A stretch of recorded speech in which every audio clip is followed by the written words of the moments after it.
At 23 years old, Zhang Yushin fell into another world. It was an unexpected event. He was on his way back home from a convenience store in the early morning, having bought cigarettes and drinks. It was the time when everyone was asleep. Zhang Yushin stood in the middle of the road, cigarette in mouth. Cheek. The lighter wouldn't work. Damn it, why isn't it working? He grumbled, pulling the lighter again, and finally, a flame appeared. He lit the cigarette and took a long drag, the smoke filling his lungs. FHWW. HMM. When he looked up and exhaled the smoke, he realized he was standing in the middle of a forest. There were women with long ears and beautiful features, bound by ropes, kneeling on the ground. They resembled the elves depicted in books and movies. Turning his head, he saw some humans standing nearby, their faces rough, holding swords and bows, making them appear even more menacing. A one-eyed man cautiously asked, looking at Zhang Yushin, "Who are you? And who are you? Where is this place?" The men stared at him with suspicion but didn't move. "Where is this? I was on my way home for sure." "What the heck?" With a sharp sound, his head became hot. The ground suddenly rushed up to his face. As his mind flickered and darkness crept in, a loud, frivolous voice came from behind. "Boss, I caught him. That fool of a magician, huh? Well done." Zhang Yushin lost consciousness.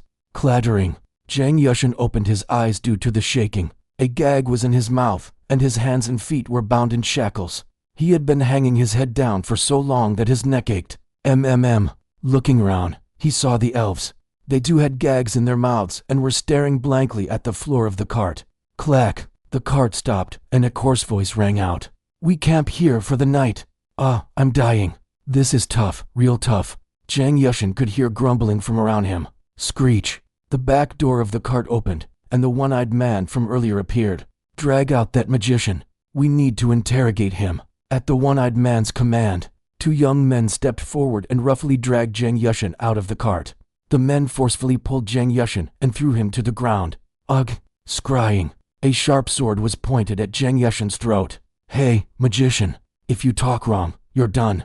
Don't even think about casting a spell." The gag in Zhang Yushin's mouth was removed. "I'm not a magician." "Then what's this artifact?" The one-eyed man pulled out the lighter. "That's a tool for starting fires." "How do you use it?" "Just turn the round part while pressing the button." After a few failed attempts, the one-eyed man finally managed to create a flame with the lighter. "Heh, this is a pretty interesting thing. But you say you're not a magician? What's a magician? Where exactly am I?" The one-eyed man chuckled. "This guy's really funny. Hey, buddy, let's think about this logically. If someone suddenly falls from the air, and he's not a magician, what is he? Do I look funny to you?" Zhang Yushin felt a headache. The one-eyed man's tone grew more menacing. "Should I just tell the truth?" Looking at the one-eyed man's face, Zhang Yushin didn't think he would believe him. "Answer me." Zhang Yushin swallowed. "It seems I came from another world. I don't really know either." "Ha ha ha." The one-eyed man and his subordinates burst into loud laughter. They laughed heartily for a while, unable to stop. When the laughter stopped abruptly, the one-eyed man grabbed Zhang Yushin by the hair. "Kneel." The subordinates kicked Zhang Yushin's knees, forcing him to kneel. The one-eyed man pressed his gleaming sword to Zhang Yushin's throat. "Do you know what I hate most after 10 years of being a slave hunter?" Zhang Yushin froze at the sudden threat to his life. "Lying. They say things like, 'I'm this kind of person. I have this kind of ability. I'm worth something. So please let me go. Save me." The one-eyed man continued. "Lying bastards have a very poor ability to see themselves objectively. They have no reason to be confident in deceiving others." The one-eyed man went on. "Magician, if you want to deceive others, at least try. I'm telling the truth. I fell from somewhere else." The one-eyed man let out a soft laugh. "The magician still doesn't get it. I can see you're stalling, thinking your friends are coming to save you. But it's too late. Farewell." Damn it. The blade dug into his throat. The one remaining eye of the one-eyed man was cold. "Is this how it ends?" Whoosh. Blood. An arrow shot from somewhere pierced the one-eyed man's head. He fell without even screaming. "Boss." A surprise attack. The men hit the ground and quickly crawled toward their weapons and shields. But the arrows were faster. Every time the sound of air slicing through could be heard, screams followed. Blood. A large wolf beastman landed in front of Zhang Yushin. "Don't move a muscle, human." As the evening sky began to darken, a wolf beastman with red ears and tail emerged from the forest. "I've found him, Karen." The beastman, named Karen, wagged his tail. Release him. A few beastmen who followed Karen entered the cart. Clink, clink, clink. The sound of shackles breaking echoed. Everyone inside the cart was freed. Ugh! The red wolf beastman stretched his arms up, and the top of his leather armor almost burst open, revealing his full chest. The situation was quickly handled. 10 muscular wolf beastmen gathered and used swords to cut down the humans hit by the arrows. There were many screams, but few sounds of swords clashing, and no groaning. Zhang Yushin, who came from the modern world, could feel it. There was an enormous difference in skill between the slave hunters and those wolf beastmen. Blood. Human heads rolled in front of Zhang Yushin's eyes. Black hair. Why is a northern barbarian here? Zhang Yushin, kneeling, looked up. A red-haired wolf beastman, arms crossed, was looking down at him. Was his name Karen? Kneel. A rough hand grabbed Zhang Yushin's head and slammed it into the ground. Ugh!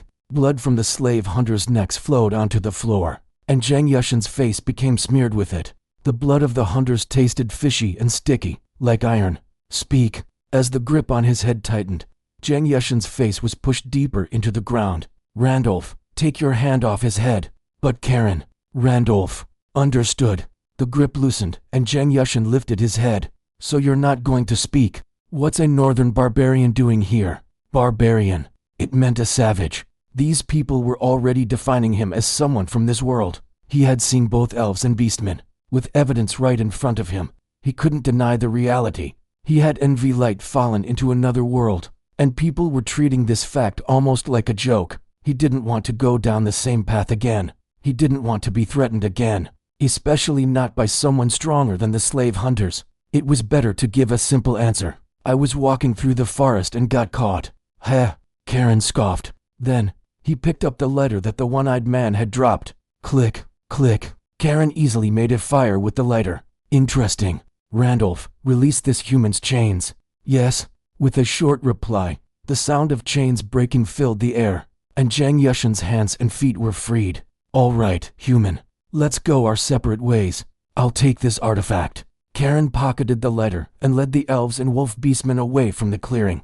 Zhang Yushin straightened up from his kneeling position and sat down on the ground. He wiped his face, covered in dirt and blood, with his palm.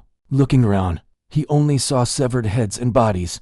The only one alive was himself. Spicy, damn it, another world. He had no clue why he ended up in this world. Status window. Nothing came to mind. Status. No response.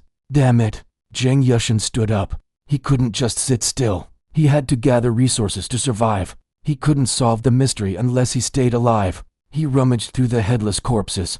He found coins, water, jerky, and hard bread, stuffing them into his bag. He took the best condition hard leather armor and wore it. It was easier to take off since there was no head. Among the decent weapons, he grabbed a bastard sword and strapped it to his waist. Holding a round shield in his left hand, he was about to leave the clearing, but it was already dark. Night had come. He had enough courage to sit calmly by the severed heads, but not enough to walk through the forest in the pitch-black night. Tonight, he would stay in the cart. Zhang Yushin decided this and entered the cart. The night passed, and dawn broke. Zhang Yushin opened the cart door and stepped outside. The surroundings were just as they had been yesterday. The severed heads and bodies were scattered all around. Zhang Yushin sat down on the ground, leaning against the wheel of the cart. Grr! His stomach growled. He drank from his canteen and chewed on a piece of jerky to quell his hunger. Where should he go? A sense of helplessness made it hard to breathe. Slap. Zhang Yushin slapped his own cheek. After leaving the forest, I'll head to a nearby village. He voiced what needed to be done.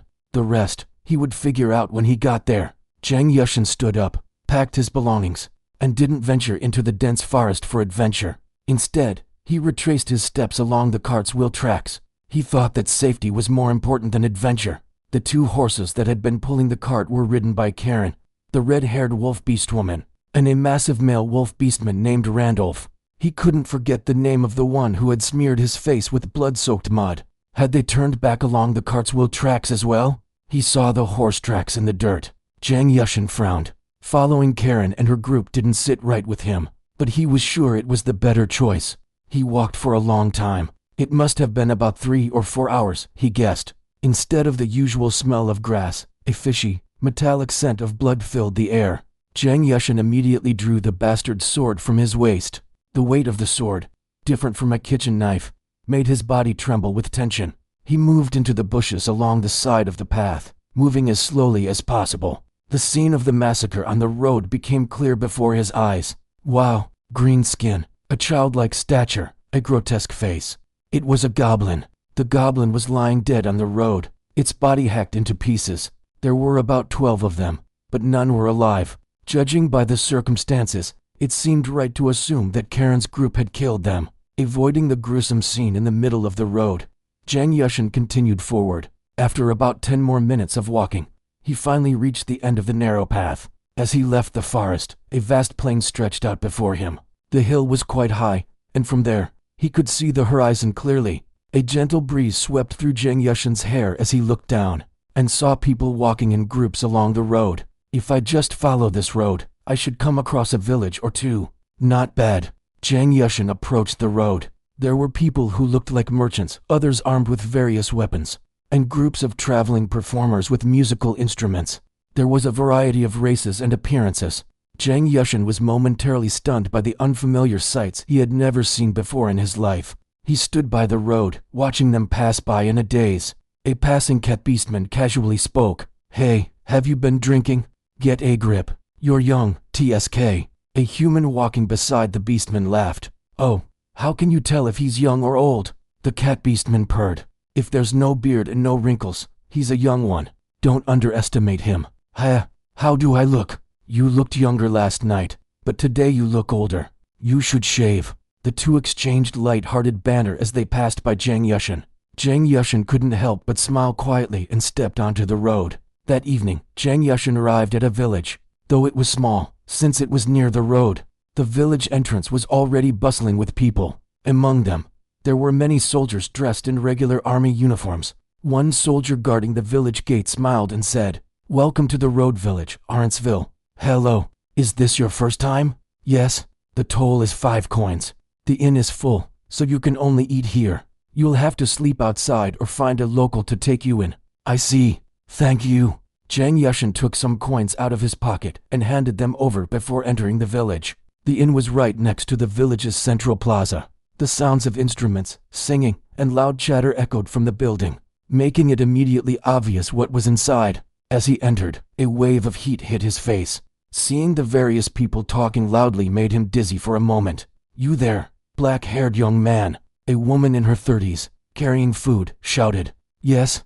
Are you alone?" "Yes. Sit anywhere. One more meal coming right up." Since the seats were all taken, sharing a table was a must. Zhang Yushin sat down at the nearest available spot. 2 short men who looked like dwarfs and a rabbit beastman were already sitting at the table. They didn't pay much attention to Zhang Yushin, eating, drinking, and conversing. They seemed to be talking about something serious, but it was hard to understand what they were saying. "I need to gather information," Zhang Yushin thought, sighing inwardly. He quickly gave up on gathering information. Turning his head, he watched the people playing instruments in the corner. Bang! "All right, the meal is here." The woman in her 30s set the food down on the table. There was white wheat bread with a soup containing tomatoes and potatoes, a sizzling piece of meat, and yellow wine in a wooden cup. "How much? Is this your first time here?" "Yes, 10 coins. Zhang Yushin took the coins from his pocket and politely handed them over. Such a polite young man. "Thank you. How cute. Enjoy your meal." "Yes, of course, I should be polite. Just yesterday, I almost had my head chopped off by a slave hunter because I didn't take this world seriously. When you don't know anything, you should live humbly." The hot soup filled him with warmth, and his hunger began to dissipate. He had filled his stomach with jerky in the morning and had walked for a long time, so being hungry was a given. He carefully tore a piece of bread and chewed it. The rich envy light read more on our source scent of wheat filled his mouth. As he took a bite of the meat, juices flowed out. "This is really delicious." The meat juices balanced out the bread's heaviness, while the tomato soup's acidity neutralized the rich fat of the meat and revived his appetite. The bread then helped to cover the soup's sourness with a wheat flavor. It was truly a harmonious combination. He ate quickly, feeling touched and thankful. When he felt full, he drank the wine from the wooden cup. The sticky feeling of honey and the fresh fruit scent blended together, washing his mouth before sliding down his throat.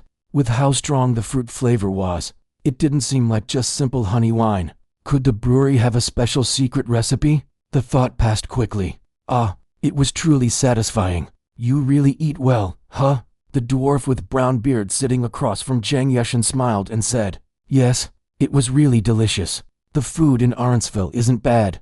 Another dwarf sitting next to him added. The rabbit beastman nodded as if in agreement. Is this your first time in Arendsville? The rabbit beastman asked. Yes. You're alone, huh? Are you a pilgrim? A pilgrim? What's a pilgrim? At Zhang Yushin's question, all three of them widened their eyes. Are you a northern barbarian? Zhang Yushin frowned. The dwarf seemed flustered and waved his hand. Just calm down. I didn't mean to insult you. People from the north are unfamiliar with these kinds of religious stories, so I jumped to conclusions. Yes, I understand. But what is a pilgrim? How much do you know? Nothing. You're really straightforward. Could your father or mother be from the north? I think they might be. Zhang Yushin stroked his chin.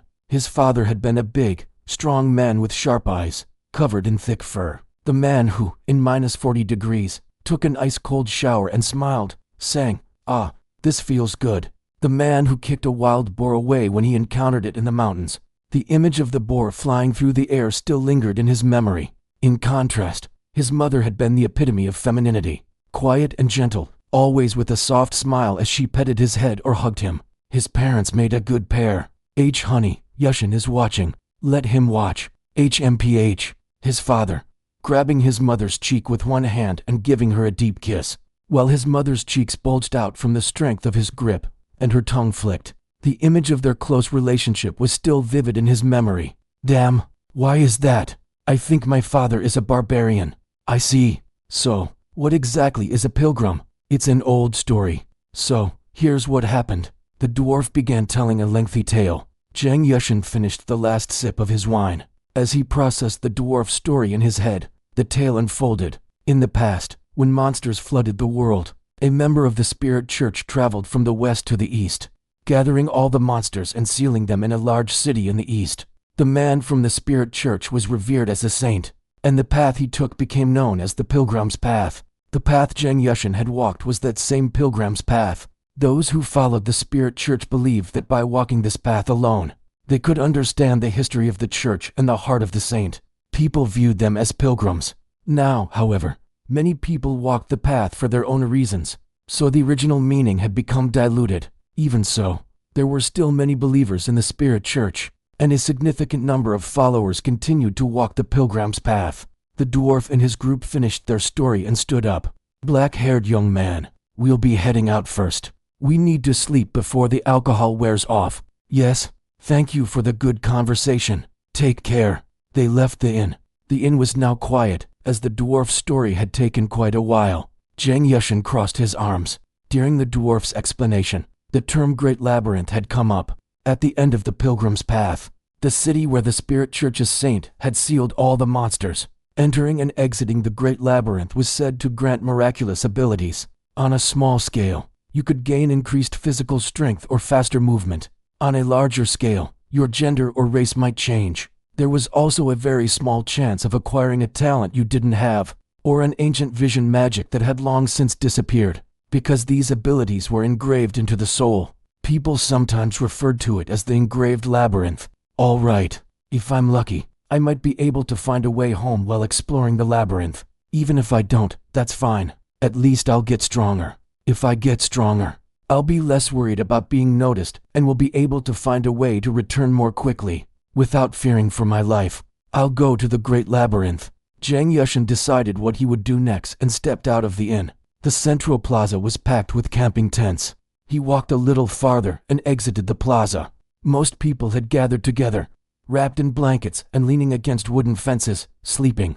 Zhang Yushin also found a quiet spot and leaned against a wooden fence. It was a little chilly, but thanks to the alcohol, it was bearable. He unwrapped the blanket tied to the top of his backpack, covered himself with it, and closed his eyes. As dawn arrived, Zhang Yushin woke up. The roofless night was tough. Thanks to the alcohol, he was able to sleep a little, but a single blanket was hardly enough to endure the cold dawn. Creak. When he got up and stretched, his bones creaked loudly. The others were already packing their things and heading to the inn. A dog beastman, whose fur was drooping from the heavy morning dew, grumbled. Sleeping outdoors never gets easier. A priest-looking companion walking beside him retorted. Be thankful there was a wooden fence to lean on. I'll admit that. But sleeping outdoors until the next village. Ugh, the next village. Not knowing how long it would take to get there, Zhang Yushin wanted to replenish his supplies if possible. He entered the inn, which smelled of delicious food. 1 coin. The innkeeper from last night placed a wooden bowl on the table. It was steaming oat porridge. Thank you. Do you sell jerky or dried meat? Eat. How much do you need? How long will it take to get to the next village? Well, where are you headed? I'm going to the Great Labyrinth. If it's the Great Labyrinth, just follow the road. It'll take about 3 days to get to the next village. Then, I'll take enough dried meat for 3 days. All right. How cute. The innkeeper gave a sly smile and left. Zhang Yushin took a bite of the hot porridge. It tasted amazing, especially with the meat and potatoes in it. The warm meal helped him relax after the cold night. Here, 3 days worth of food, including breakfast. That'll be 21 coins. As Zhang Yushin finished his porridge, the innkeeper came back. The dried meat was carefully wrapped in large leaves. Zhang Yushin took the coins out of his pocket and handed them over. Here you go. Thanks. Come again next time. After finishing the porridge, Zhang Yushin left the inn. People were chatting among themselves as they left the village. He didn't hesitate this time. He knew exactly where he was going.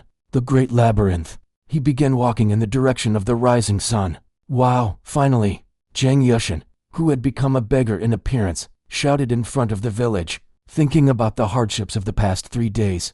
Tears welled up in his eyes. The survival guide his father taught him had been of no help whatsoever. Dad, teach me how to make fire. Ah, this is how you make fire. Watch carefully. His father stood up, scraping the outer surface of a dry log. As the rays of light passed over the log, smoke began to rise. His father threw some straw onto the log and stood back, folding his arms. After a moment, flames rose, as if they were waiting for it. See, easy right? It's not easy. His father's tough guy survival guide included many other techniques, but none of them helped. At night, he had to climb trees to sleep, and during the day, he kept walking. Thankfully, there had been no monster attacks. Perhaps it was because there were so many soldiers patrolling the road. He wasn't sure. Zhang Yushin brushed his matted hair aside and approached the village guard. Are you from Arnsville? The scruffy guard asked. Yes.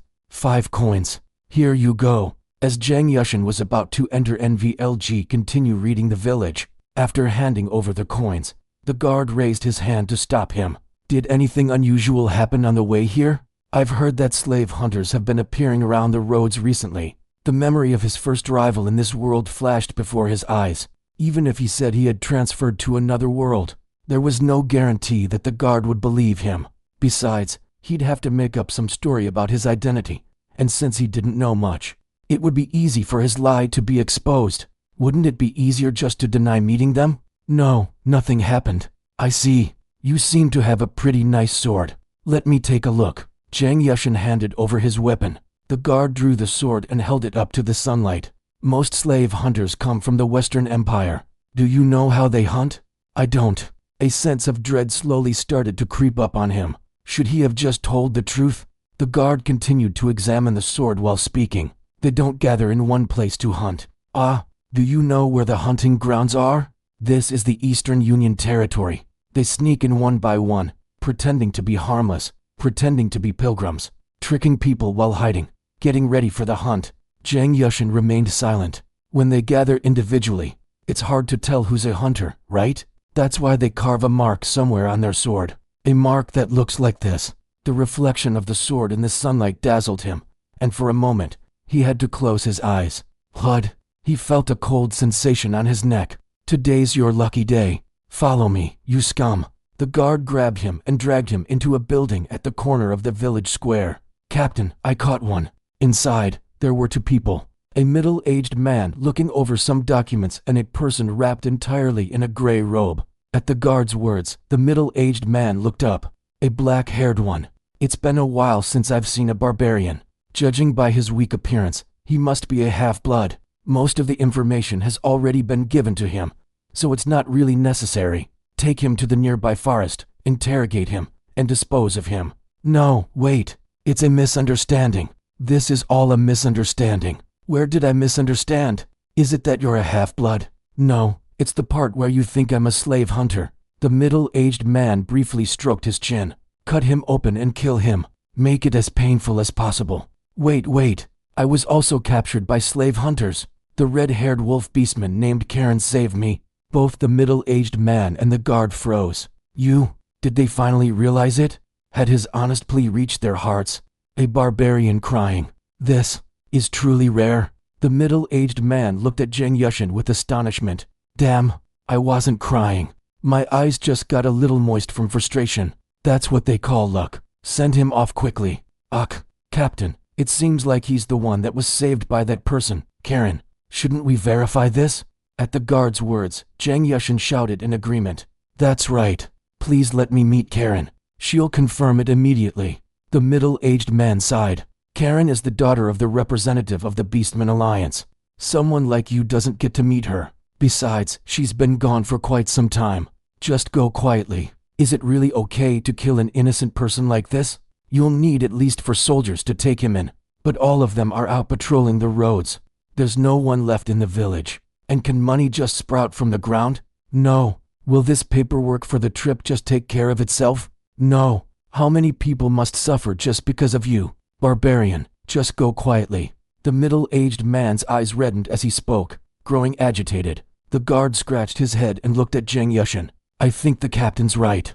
I'll take him with me. The person in the gray robe spoke. Really? The middle-aged man seemed relieved. Yes, I need to meet Karen anyway. I'll help the platoon leader with his tasks. I'll go. Shymus. The middle-aged platoon leader seemed almost speechless, touched by the gesture. When Shymus, the man in the gray robe, pulled back his hood, his appearance was revealed. He was a middle-aged human with some white in his hair. He smiled when his eyes met Zheng Yushin's. Well, it's been a while since I traveled with a barbarian. Thank you. I don't know how to repay this favor. The platoon leader immediately stood up and bowed. As a follower of the Spirit Church, it's only natural. Shymus waved his hand dismissively, then continued. We should leave now. Shymus and Zheng Yushin left the village immediately. Zheng Yushin was allowed to take his belongings, but his sword was confiscated. Though his hands and feet weren't bound, it seemed they didn't want him carrying any weapons. Zheng Yushin walked along the road. Shymus muttered something to himself, occasionally taking out a strangely shaped necklace from his chest and kissing it. Aside from when absolutely necessary, Shymus didn't speak to Zheng Yushin. His earlier claim that it had been a long time since traveling with a barbarian seemed meaningless now. Zheng Yushin didn't have anything to say either, so they walked in silence. For breakfast, Zheng Yushin casually admired the wildflowers growing along the road. For lunch, they rested under the shade of a large old tree beside the road. For dinner, they gazed at the vast horizon of the plain, watching the setting sun on the other side. The journey remained strange and silent until the 4th day after leaving the village. It was that evening, while sitting in a corner of an abandoned ruin on the highland and chewing on jerky, when something unusual happened. Shymus looked up. Monsters. What should I do? Don't worry, it's just a few goblins. Shymus stood up from his seat. Chikik, Kree. About 30 goblins, having gathered, approached the light from the campfire. Shymus, smiling, stood up. Looks like they let their guard down because there are only 2 of us. Normally, they just shoot arrows from the darkness.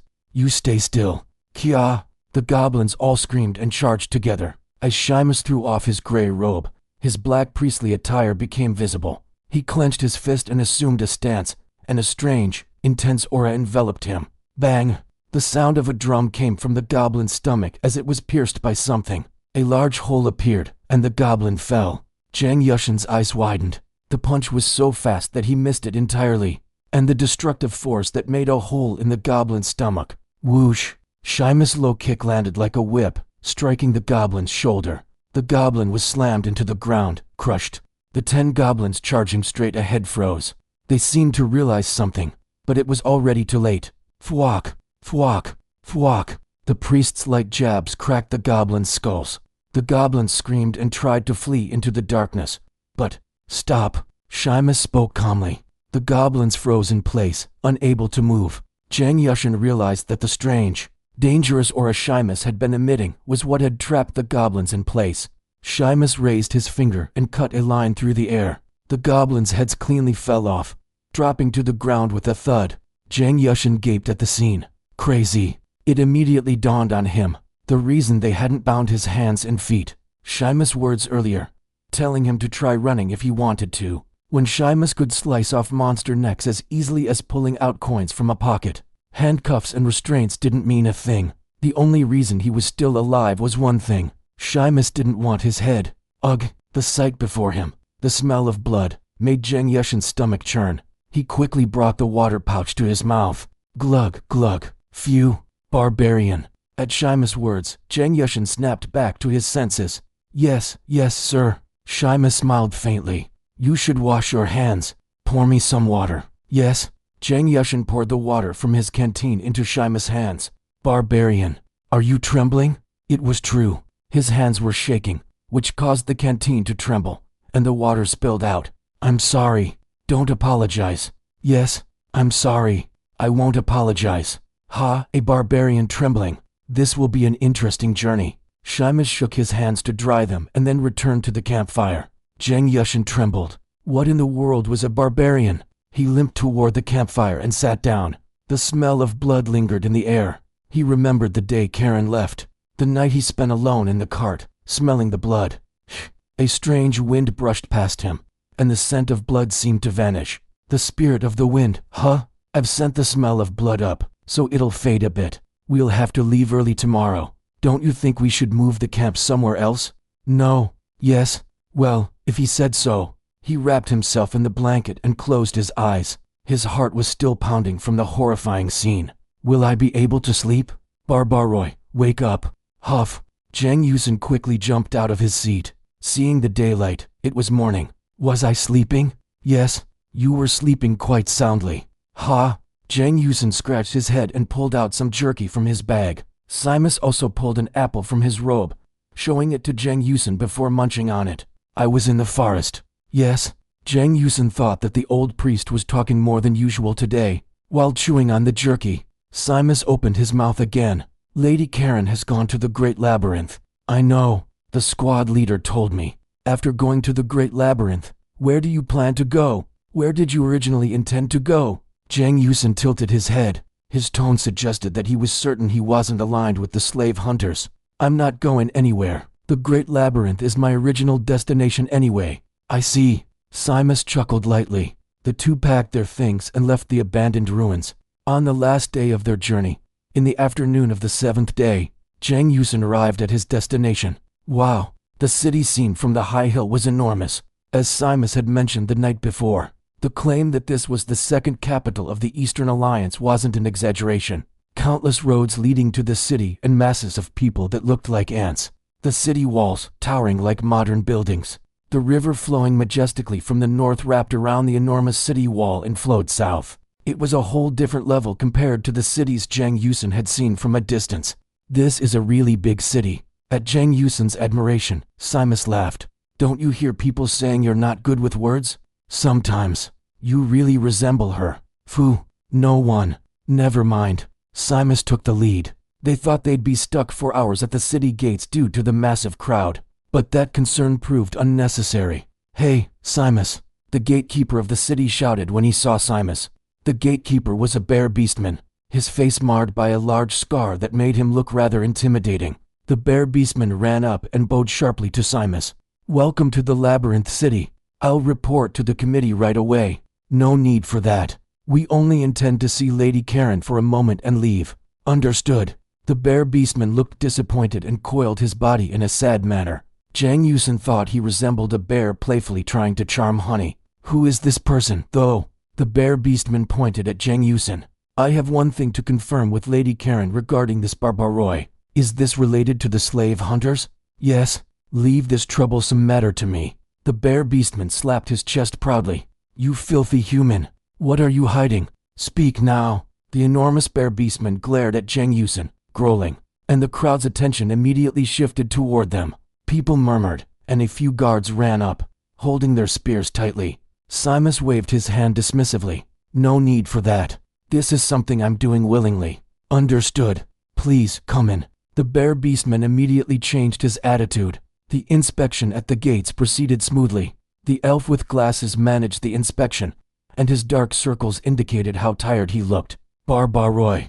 The elf spoke. Yes, just remember one thing. Jang Yusen tensed at the elf's serious words. Marriage hunting is prohibited in this city. Excuse me, did I just hear that right? Jang Yusen tried to clear his hazy mind and asked again. Don't look so shocked. I respect the culture of the Barbaroi, but actions that cause chaos in this city are not welcome. Frankly, it's not a virtue worth encouraging. The elf scrutinized Jang Yusen's eyes, as though seeking his agreement. Yes, I understand. The elf sighed deeply. For example, don't kidnap another man's wife. Spend 3 full days with her. Turn her into a mess. Then go to the husband and say, your wife lost consciousness during intercourse, so she's not suitable to be my wife, so I'll return her. Don't do that. Jang Yusen grabbed his dizzy head. Barbaroi, what kind of crazy people are these? He barely managed to speak. Yes, I won't do marriage hunting. Another thing. Is there more? You shouldn't have sex without explicit consent from the woman. Yes, why is this elf talking about such obvious things? Don't grab random women and force yourself on them. Then say, well, this female was wiggling her hips and seduced me, so I couldn't help it. That's what I'm saying. Yes, but is that marriage hunting? It sounds more like rape. The elf scowled. If you directly translate the Barbaroi's term, it's female hunting. But how do people who learn such vulgar terms even use them? They tone it down. Yes, female hunting. I won't do it. Say marriage hunting. It sounds more proper than mindless female hunting. Now, go. Jang Yusen stumbled out of the inspection area. Simus was standing with his arms crossed, leaning against a wall. Would you like to rest for the day? No. Let's go quickly. Lady Karen might not recognize you. Jang Yusen shuddered at Simus's nonchalant tone. He shook his head. That Karen Beastman has my artifact. Artifact? Yes, something like flint. Did you give it to her? No, she just took it. Ah, that's unfortunate. Simus stroked his chin. Even this monstrous priest seemed to covet artifacts. Jang Yusen found Simus's human side amusing and quietly laughed to himself.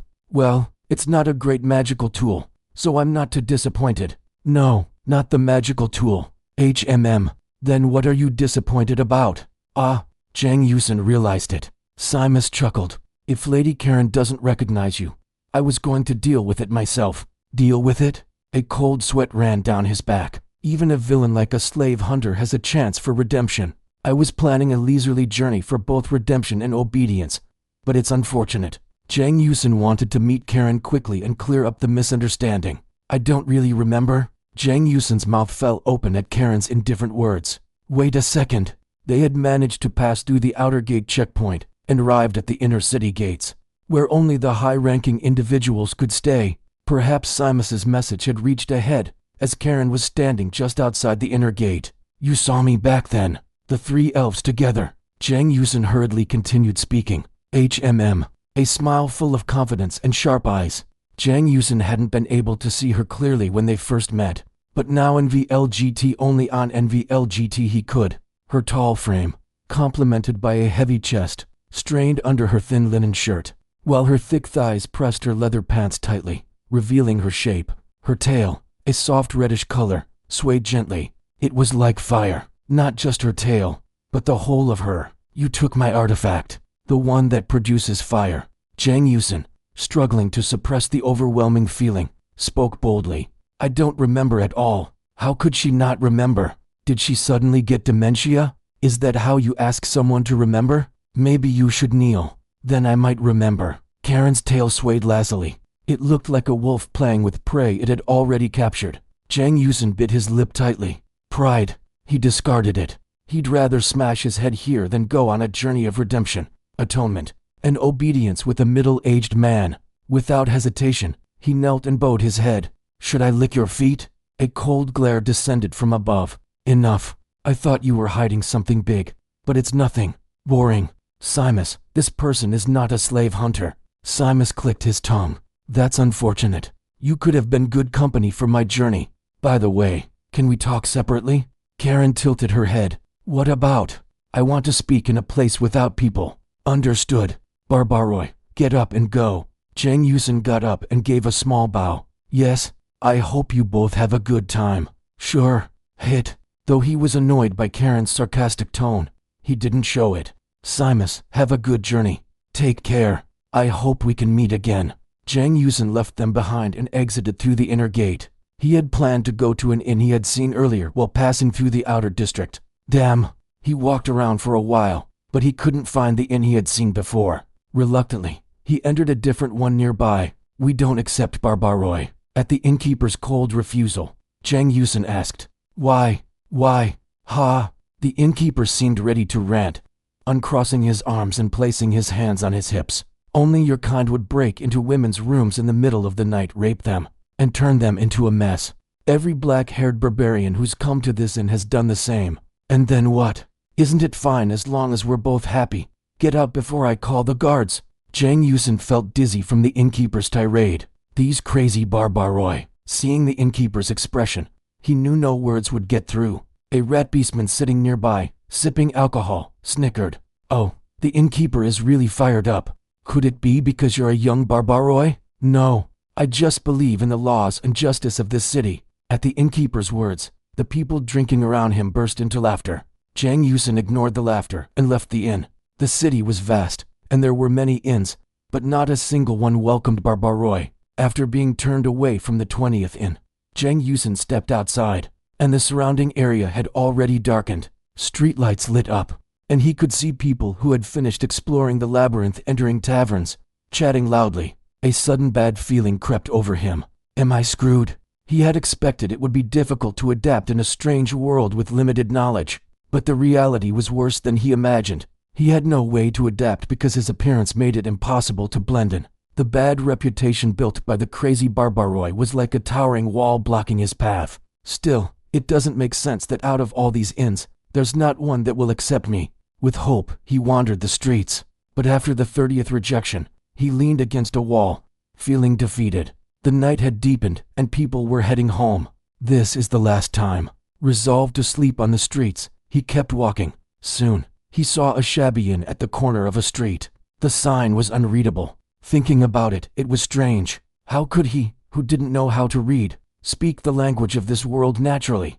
Now's not the time to worry about that. I'm about to end up on the streets. Jang Yusen opened the wooden door and entered the inn. Are you a Barbaroi? The bear beastman sitting at the counter spoke. Do you have a seat? Jang Yusen asked with an eager expression. Yes. The bear beastman stood up. He looked much larger than the gatekeeper bear beastman he had seen earlier. His leisurely movements made him seem like a giant ball of fur rolling toward him. Jang Yusen took a small step back. How much? 5 fairy tales, including breakfast. Jang Yusen pulled 5 fairy tales from his bag and handed them to the bear beastman. Wait. The bear beastman raised his arm and stopped him. What is it? Just as Jang Yusen was about to blurt out that he was a good Barbaroi who doesn't commit rape. There's one rule you must follow in this inn. Jang Yusen swallowed nervously. The large ball of fur looked at him seriously, making him feel tense for no reason. What is it? If there's fur in the food or bedding, don't complain. Certainly. So far, most of the innkeepers he had encountered were humans. Dwarves were common, but beastmen were rare, especially ones with such fluffy fur. I understand. Here are the 5 fairy tales. Only then did the bear beastman accept the fairy tales and hand over the key. It's the 3rd room on the right on the 2nd floor. Thank you. Jang Yusen expressed his gratitude as if finding light in the darkness. He went up to the 2nd floor and opened the door. The room was bare, with only a bed, a desk, and a chair. It was dark, as there didn't seem to be any lighting fixtures. Jang Yusen unpacked his things and removed his leather armor. After days of travel, he smelled faintly sour from sweat. Phew. He took out his water flask, wet a towel, wiped his body, and collapsed onto the bed. Finally. Is it finally starting? Tomorrow, he would go to the Labyrinth Explorers Guild, get his exploration license, gather some equipment, and dive into the labyrinth. His heart raced. He had heard that there was a small chance of obtaining something called engraving after entering and leaving the labyrinth. If he was lucky, he could become stronger quickly. His desire to grow stronger had only increased after arriving in this world. Perhaps it was because he had been beaten down so much here. He instinctively felt that if he kept struggling in this narrow world, he would eventually die in a futile attempt. With a mix of hope and resolve, Jang Yusen fell asleep. Really big. In front of the massive building, Jang Yusen couldn't help but marvel. The Explorer Guild. The building, made of white marble, resembled a temple. He was glad he had gotten up early and left the inn. There was no need to ask for directions. He could clearly see the countless people, carrying their gear heading toward it. Inside the building, dozens of counters and guild members were moving in an orderly fashion. Jang Yusen stood in line. The line was quickly getting shorter as the guild members worked diligently. "How can I help you?" It was his turn. The female guild member smiled, not even wiping the sweat from her brow. "I'm here to get an exploration license. Is this your first time?" "Yes." The woman raised her hand and pointed to the left. "Go to the farthest left. New explorers receive their licenses at that counter. The one here is for intermediate explorers, so be mindful in the future. Have a nice day." "Thank you." Jang Yusen went to the relatively empty far left counter and stood in line. "How can I help you?" Finally, it was his turn. "I'm here to get an exploration license." "Okay, that will be 10 silver coins. Here you go." Jang Yusen handed over the silver coins. "Got it. Do you know how to read?" "No." "Please provide your basic information verbally. I will write it down for you. Here it comes." Would they believe him if he honestly said he fell from another world? Or would they think he was crazy and report him to the guards? He didn't want to test his luck. Even if they believed he was from another world, it would be problematic. Couldn't explorers, digging through the mysteries of the labyrinth, easily dissect a person from another world? Who knows? At least until he had the strength to protect himself, it seemed safer to lie about his origins. Fortunately, he had a suitable identity to use. Jang Yusen opened his mouth. "A Barbaroi who has lived his whole life in an unnamed village in the north." The receptionist nodded. "Lastly, please provide your name." "Oh, of course, it can be an alias. Only for Barbaroi." "Why do I need an alias?" Jang Yusen wasn't embarrassed by his name, but to reduce suspicion, he thought of a few aliases. But it seemed odd that the receptionist was the one suggesting the alias. The receptionist's face turned pale at his question. "I don't know much about Barbaroi culture, but I know this. Barbaroi reveal their true names only to people they will live with or close friends." "Ah." As the receptionist's words sank in, a few words came to mind, ranged and pieced together. He realized the Barbaroi's practice of hunting females and turning them into semen-drenched trophies was a form of play. A Barbaroi's way of announcing that they intended to turn someone into a lifelong female sex slave by any means necessary. In other words, a rape proposal. His mind went blank, and his lips dried. He licked his lips, and the receptionist's face grew even paler. "I have a boyfriend." Not wanting to argue any longer with the receptionist, Jang Yusen quickly got to the point. "All right, I'll go with the alias Ska." "Ska, nice name." The receptionist hurriedly wrote down the details with trembling hands. After the registration was complete, the receptionist handed him a small metal tag with some writing on it, but he couldn't understand it. It was probably his alias. "You don't have to come to the main guild every time. There are guild branches throughout the city, so you can use them. The pay is higher at the main guild, but the branches are more convenient for new explorers. The main guild is mostly for intermediate or higher level explorer parties, so they don't pay as much attention to newcomers." The receptionist spoke quickly. Was she trying to get rid of him fast? "All right." Jang Yusen nodded and left the Explorer Guild headquarters. At least one important task was finished, and he felt a sense of pride. "Now I just need to gather my equipment and supplies." He had only a few fairy tales and about 2 silver coins left, but he thought it would be enough. He already had hard leather armor from the slave hunter, so he just needed to get a sword and shield. The shield had been confiscated by the gatekeeper yesterday. His expectations were off. 5 silver coins for this. At Jang Yusen's question, the dwarf's face scrunched up. "Yes, it's the cheapest longsword. This shield is 3 silver coins." The dwarf pointed to a round wooden shield. 8 silver coins. Since 100 fairy tales equaled 1 silver coin, that meant he needed a total of 800 fairy tales. Jang Yusen let out a hollow laugh. "What, Barbaroi? How much is your budget that makes you laugh like that?" 2 silver coins. "Get lost." Spitting sounds. He went around several blacksmith shops, but the prices were all similar. Jang Yusen trudged back to the inn. By noon, the smell of delicious food was coming from the inn. The bear beastman was sitting at the counter. "Lunch is to fairy tales. Are you hiring workers by any chance?" The innkeeper is a Barbaroi, giving fish to a cat. "Want to have sex and earn money? No shame. Get lost." The bear beastman responded calmly. Despite his demeanor, Jang Yusen calmly explained his situation and asked for help. He needed a job to buy a sword and shield for his exploration, but couldn't afford it. He asked if the innkeeper could introduce him to a job, anywhere. The bear beastman crossed his arms. How can I trust you? Here's a freshly issued explorer license. Can't you use this as collateral? Jang Yusen pulled the small metal tag from his robe and handed it over. The bear beastman fiddled with the metal tag. Ska, do you know the meaning of an explorer handing over their identification? I'm new, so I don't know. The bear beastman clicked his tongue and put NVI'd read more on our source. The ID tag in his pocket. Seeing this, Jang Yusen felt a chill at the back of his neck. Honor, I just realized, giving my explorer ID away might make me look like a fool. Could you give it back? I'll find you a job. Eat, and my name is Darmong. Darmong. For a big bear beastman with thick fur, his name sounded a bit cute. Ignoring Jang Yusen's request and speaking only his own words wasn't cute. Though, Darmong brought lunch, which was free and delicious. It had a bit too much fur in it, but Jang Yusen ate it as if he were removing fish bones. The job was found faster than expected. The next morning, Darmong called for Jang Yusen. Beast dismantling, huh? Eat it? All right. When Jang Yusen agreed without hesitation, Darmong's eyebrows twitched. It's a tough job. Don't worry. How tough could it be? I wasn't worried. Don't cry later. Can I quit if I cry? No. Darmong's firm response made Jang Yusen laugh bitterly. He had a bad feeling creeping up his spine, but he ignored it. Can you read? No. Darmong marked something on a piece of paper and handed it to Jang Yusen. It was a tourist map of the Labyrinth city. The marked area was at the far western edge of the city, in the outermost outskirts. I marked it. Follow the map, and you won't miss it. The dismantling place has a strong smell of blood, so you won't miss it. Just tell the boss there I sent you, and they'll understand. Thank you. Thank you will come later. Jang Yusen left the inn and headed toward the beast dismantling building. As Darmong had said, when he went further west, he found a large building with a strong smell of blood. A building made of red bricks.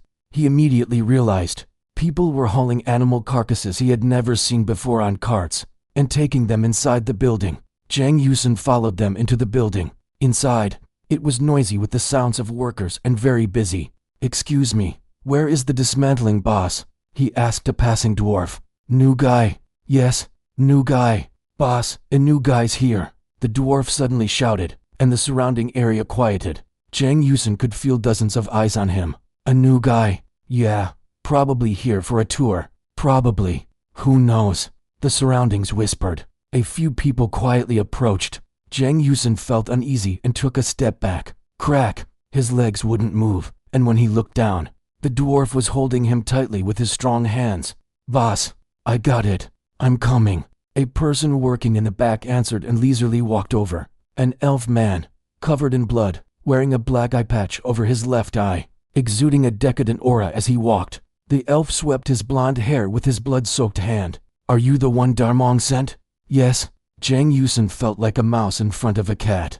Ide, Malin, you're in charge of training this new guy. Yes. Understood. The dwarf holding Jang Yusen's leg responded cheerfully. As the elf turned away, he spoke. If you're going to run away after a day, leave now. Yes.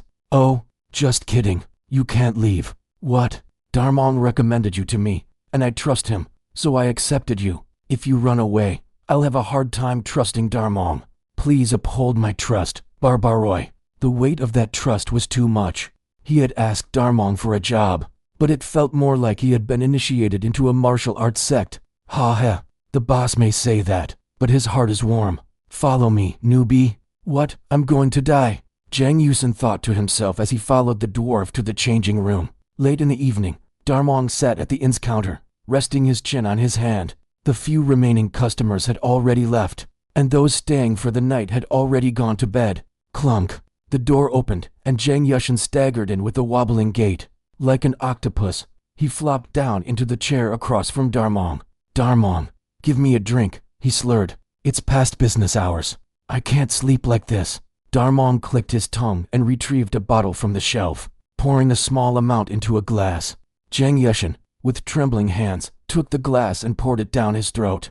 The fire of the alcohol spread down his esophagus and filled his stomach. As the warmth spread, The pain that had been gnawing at his body subsided a little. Will I be able to wake up tomorrow? Jang Yushin thought seriously. Tonight's on the house. From tomorrow, it's 2 silver coins per drink. 2 silver coins for this little glass?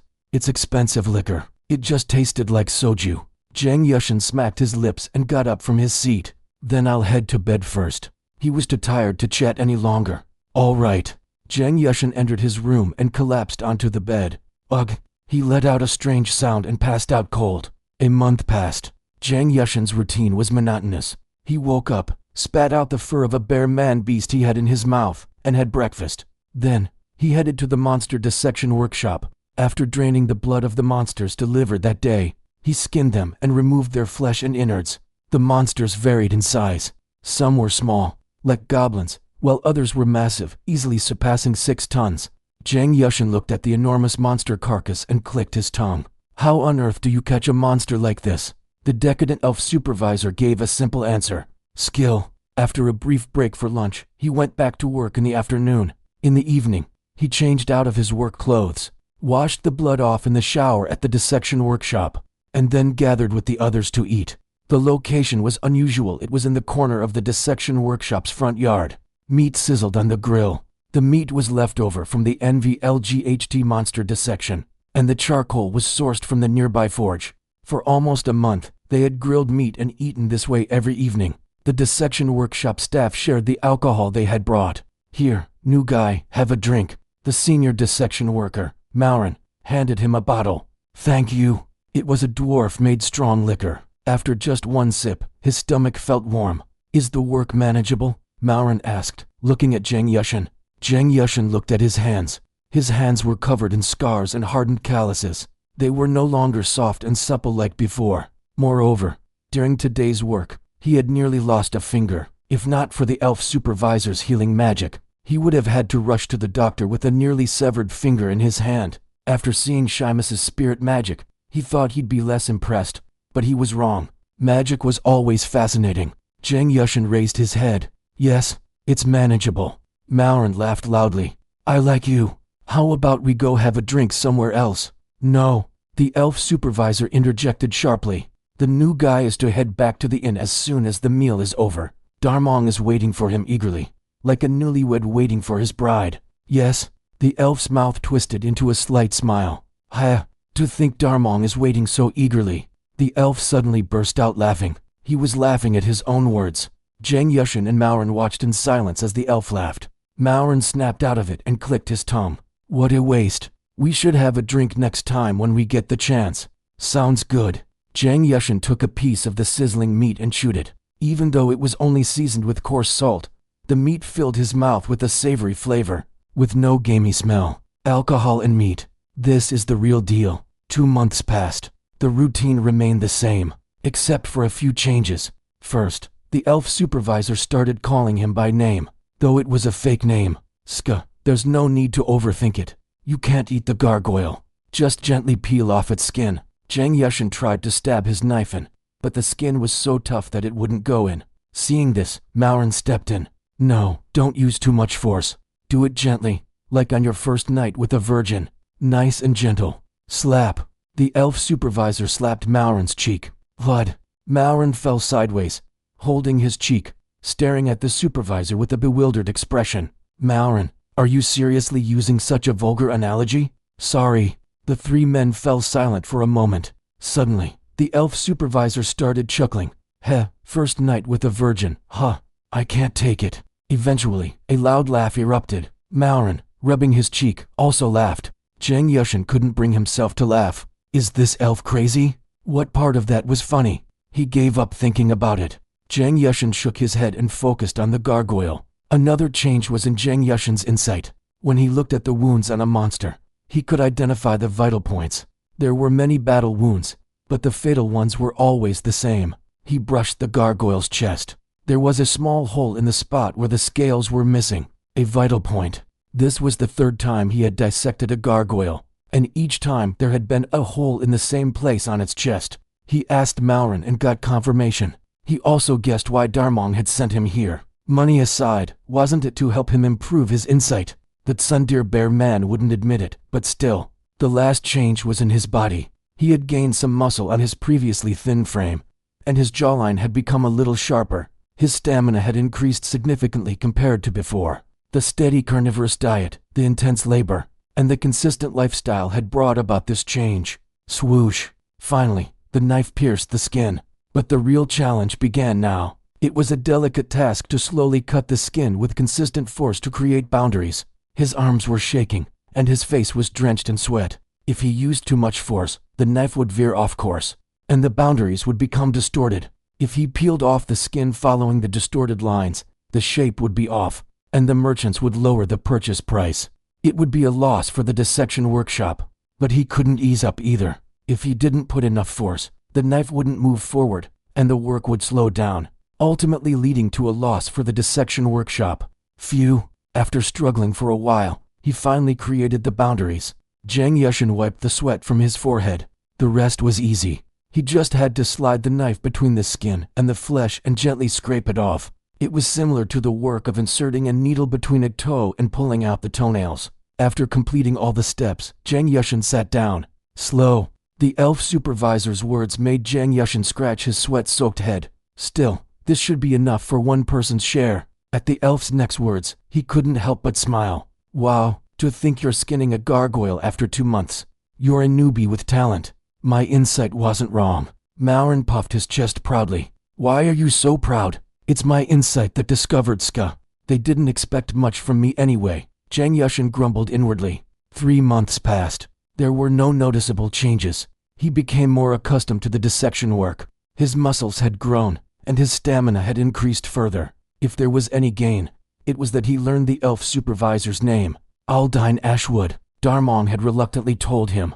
It sounded crazy, but sometimes this tsundere bear man could be cute. It was probably the influence of the eccentric sense of humor of the one-eyed elf supervisor. The night after skinning the twin-headed ogre, the elf supervisor approached. Ska, today's your last day. Take this. Zhang Yushin looked up from chewing the meat on the grill. Aldine handed him leather gauntlets and leather boots reinforced with iron. Thank you. Here are 10 silver coins.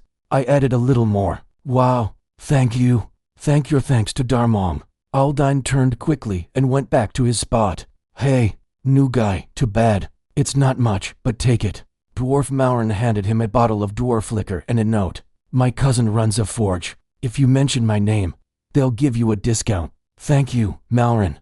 Ide, a dungeon explorer. You're a friend dreaming a hard dream. Stay strong. Yes, I'll work hard. Maurin smiled, gave Zhang Yushin a pat on the back, and returned to his seat. After dinner, the dissection workshop staff left, giving Zhang Yushin words of encouragement. Ska, if you quit exploring, come back. Ide, if you lose an arm, come back and I'll take you. You guys, stop saying crazy stuff. Ska, honestly, I thought the city guards would come find you for a rape charge. But that never happened. I admit it. You're a good barbarian who doesn't rape. I hope we meet again with smiles. You're the craziest one. Zhang Yushin smiled and saw them off. The last one, Aldine, escorted him out. If you need help, call me. Yes, anytime. He walked toward the inn under the evening streetlights. It was tough, but he felt proud. He had earned 10 silver coins in a month. After working for 3 months, with all the money he had collected, he now had over 30 silver coins, a small fortune. And with the gauntlets and boots, he could save on equipment costs and start exploring the labyrinth with relative comfort. A tune hummed involuntarily. As he entered the inn, Darmong was there. I'm back. I heard today's your last day. Did Aldine tell you? Yes. Here's your ID. Darmong handed him a metal plate. It felt warm, as though it had been kept close to his body. So, are you planning to buy equipment and head straight into the labyrinth? Yes. There's a class for new explorers at a nearby branch. Go take that class first. Yes. The Great Labyrinth is a dangerous place. Preparation must always be thorough. Don't rely on luck. Darmong gave a bitter smile. Darmong, were you an explorer? Did you just figure that out? I had my suspicions. Well, I'll take the class first. Zhang Yushin decided to follow the bear man's advice. There was another reason too. The countless monster corpses he had seen at the dissection workshop. Even though they were corpses, their grotesque, bizarre, and massive forms had overwhelmed him several times. Courage alone wasn't enough. He had to gather information and prepare for the worst. but he was skeptical about how helpful the class provided by the Explorer Guild would be. If he paid 5 silver coins for the class and it turned out to be useless, he'd be so pissed. How hard had he worked to gather that money? Originally, he planned to listen to the talks of the explorers at the tavern or buy drinks for senior explorers to get information, but he had just discarded that plan. He abandoned the doubts about the class and the plan to gather information through alcohol. He trusted the bear man, the reason he had been sent to the monster dissection workshop, to make him aware of the dangers of monsters and instill vigilance. At the same time, he had earned money, built stamina, and honed his insight. This was his first arrangement. If he believed that, the Explorer Guild's class would be his second arrangement. Darmong smiled. When he reached for the liquor on the shelf, Zhang Yushin stopped him. I got a bottle of dwarf liquor. Let's drink with this. Sounds good. In the quiet corner of the inn, 2 glasses clinked together, filled with liquor. Yung Yushin grabbed his head and got up. His head was pounding from the hangover. It was natural since the 2 of them had been drinking high-alcohol dwarf liquor. He changed his clothes while holding back his nausea. He put on the linen shirt and pants he bought at the market, and the walkers he had received as a gift yesterday. When he went down to the first floor, Darman was there. You're coming down like a leisurely bear. This is the first leisurely morning I've had in 3 months. Darman brought out the food. A sandwich with lots of meat and potato soup. The taste was incredibly good. There was a lot of bear hair in the soup, but he treated it like willow leaves floating in cold water. He thought it was Darman's consideration because he was worried that if he ate too much, because it was so delicious, he would get sick. Yung Yushin got up from his seat, pulling out the bear hair stuck in his teeth. I'll be back. Okay. I went out and walked down the street. The inn where Zhang Yushin was staying was in the southern part of the city. It was neither poor nor rich, but a commoner area. It was a district for people who made a living in the Labyrinth city. After walking for about 30 minutes, I saw a fairly large wooden building, the branch of the Labyrinth Explorers Association. I had seen it several times on my way home from work. I had never gone in, so it was familiar, but at the same time, unfamiliar. I pushed open the wooden revolving door and went in. The inside of the building was quite deserted. It seemed that everyone who was leaving had already left. As I approached the window, I saw a female receptionist. How may I help you? I heard there is a class for new explorers. Can I register? The woman smiled brightly. It was a dog named Seinen with floppy ears, and her smile was cute. Of course. Can I see your ID? Here it is. Yes, Mr. Aka. I checked. The tuition is 5 silver coins. He took out a silver coin and handed it to me. It's cute. The receptionist explained the class time and content in a friendly tone. I felt the sharp gaze of a human woman at the next window, but I ignored it. Since the first business was over, it was time for the second. I left the Explorers Guild branch and went straight to the Western Blacksmith District. I showed the note Malone had given me to someone and asked around for a while, and finally found it. 1 longsword costs 10 silver coins. Malone's cousin, Boron, said. Ha! My hands shook. It was almost a month's salary. I heard they're giving it to you for a low price. They gave it to you for a low price. It was supposed to cost 15 silver coins. There's nothing to say about that. Moreover, Boron's impression was severely wrinkled. If he made a mistake, he would be kicked out. How much is this shield? It's 5 silver coins. Then I'll buy the sword and shield, these 2. And the helmet? Yes, the helmet is the most important. This costs 5 silver coins. The dwarf brought out an iron helmet. It had a T-shaped hole and was very narrow. It looked similar to Barbuda. Their eyes met briefly. Boron sighed deeply. Listen carefully. If it weren't for my cousin's introduction, you would have kicked my butt and kicked me out a long time ago. Don't bargain or look for a cheap price in front of a dwarf blacksmith. It's insulting. There was a reason he was upset. I'm sorry. Zhang Yushin apologized honestly. The dwarf grumbled as he seemed to have calmed down a bit. One of the reasons why new explorers have such a high mortality rate is because of the lack of armor, especially the head. It's uncomfortable, hard to see, and the noise is confusing. It's cumbersome and expensive, so they don't wear it often. Then they get hit in the head and die. It's a really rookie-like ending. Thank you for the advice. Thank goodness you understand. What other armor do you have? I have hard leather armor and gauntlets. Okay, here's a scabbard and whetstone for free. Yung Yushin took the equipment the dwarf had given him. He wore his longsword on his waist and held his shield in his left hand. When he put on his helmet, his vision narrowed significantly. It was exactly as the dwarf had said. "I'll come back later. Don't come." Young Yushin left the blacksmith shop with the dwarf seeing him off. The way back to the inn wearing his helmet was arduous because of the narrowed field of vision. I almost bumped into people several times, but I kept using it. I needed to get used to it. "I'm here." I saw Darman sitting at the counter. "Are you here? Have you already gotten your gear?" "Yes. Buy the rest after class." "Still, you did well to buy the helmet. Class starts tomorrow." I was able to quit my job of dismantling monsters at the perfect time. Neither too late nor too early. Was I lucky? Or was it Darman's plan? In fact, there was a journal full of training plans for myself in Darman's room drawer. It was a little creepy to imagine. Could there really be such a thing? Still, I was curious, so I asked honestly. Darman looked at me pitifully. Excessive self-consciousness. "Oh, yes. I went to the Explorers Guild building early the next morning. The building was crowded with people. The request board was crowded with people, and all the tables in the corner were full. The window wasn't as empty as yesterday, so I waited in line. Boom. Someone slammed the reception desk. It was the boy right in front of Jiang Yushin. "No. Why do you keep forcing me to take classes? This is for new explorers. It's important for survival and exploration." It was the human female who had glared at him yesterday. She was speaking calmly, but the eyes reflected in her round glasses were cold. The boy cut off the woman. "Do I look like an idiot? If you ask me, I'll tell you that I'm selling knowledge that everyone else knows for 5 silver coins. Even if you don't have a conscience, you should have a moderate amount. Even if I'm a new explorer, I'm not ignorant. Don't think about taking advantage of others and just do your job properly." The female receptionist's eyes turned sharp for a moment at the boy's words. "I have received your request. Defeat 10 hobgoblins and collect 10 lowest grade magic stones. Is that correct? You can submit the request here or at the Union Exchange in front of the Labyrinth. Goodbye, TSK. The boy clicked his tongue and returned to the party members waiting for him. 2 men and 2 women. They all looked like new explorers. After the boy left, Jiang Yushin went to the counter and held out his iron shield. "I'm here to take a new explorer class. Please check attendance." His eyes were not just fierce, but he quickly got to the point. "Yes, Skanim. I have confirmed it. You can go to the basement of the building." Thump.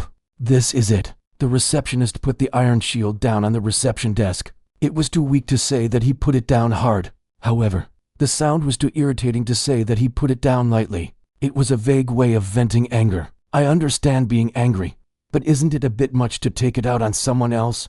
Young Yushin put the iron sword in his bosom. He missed the bright smile that the cute dog Suin had made yesterday. He left the window and went down to the basement.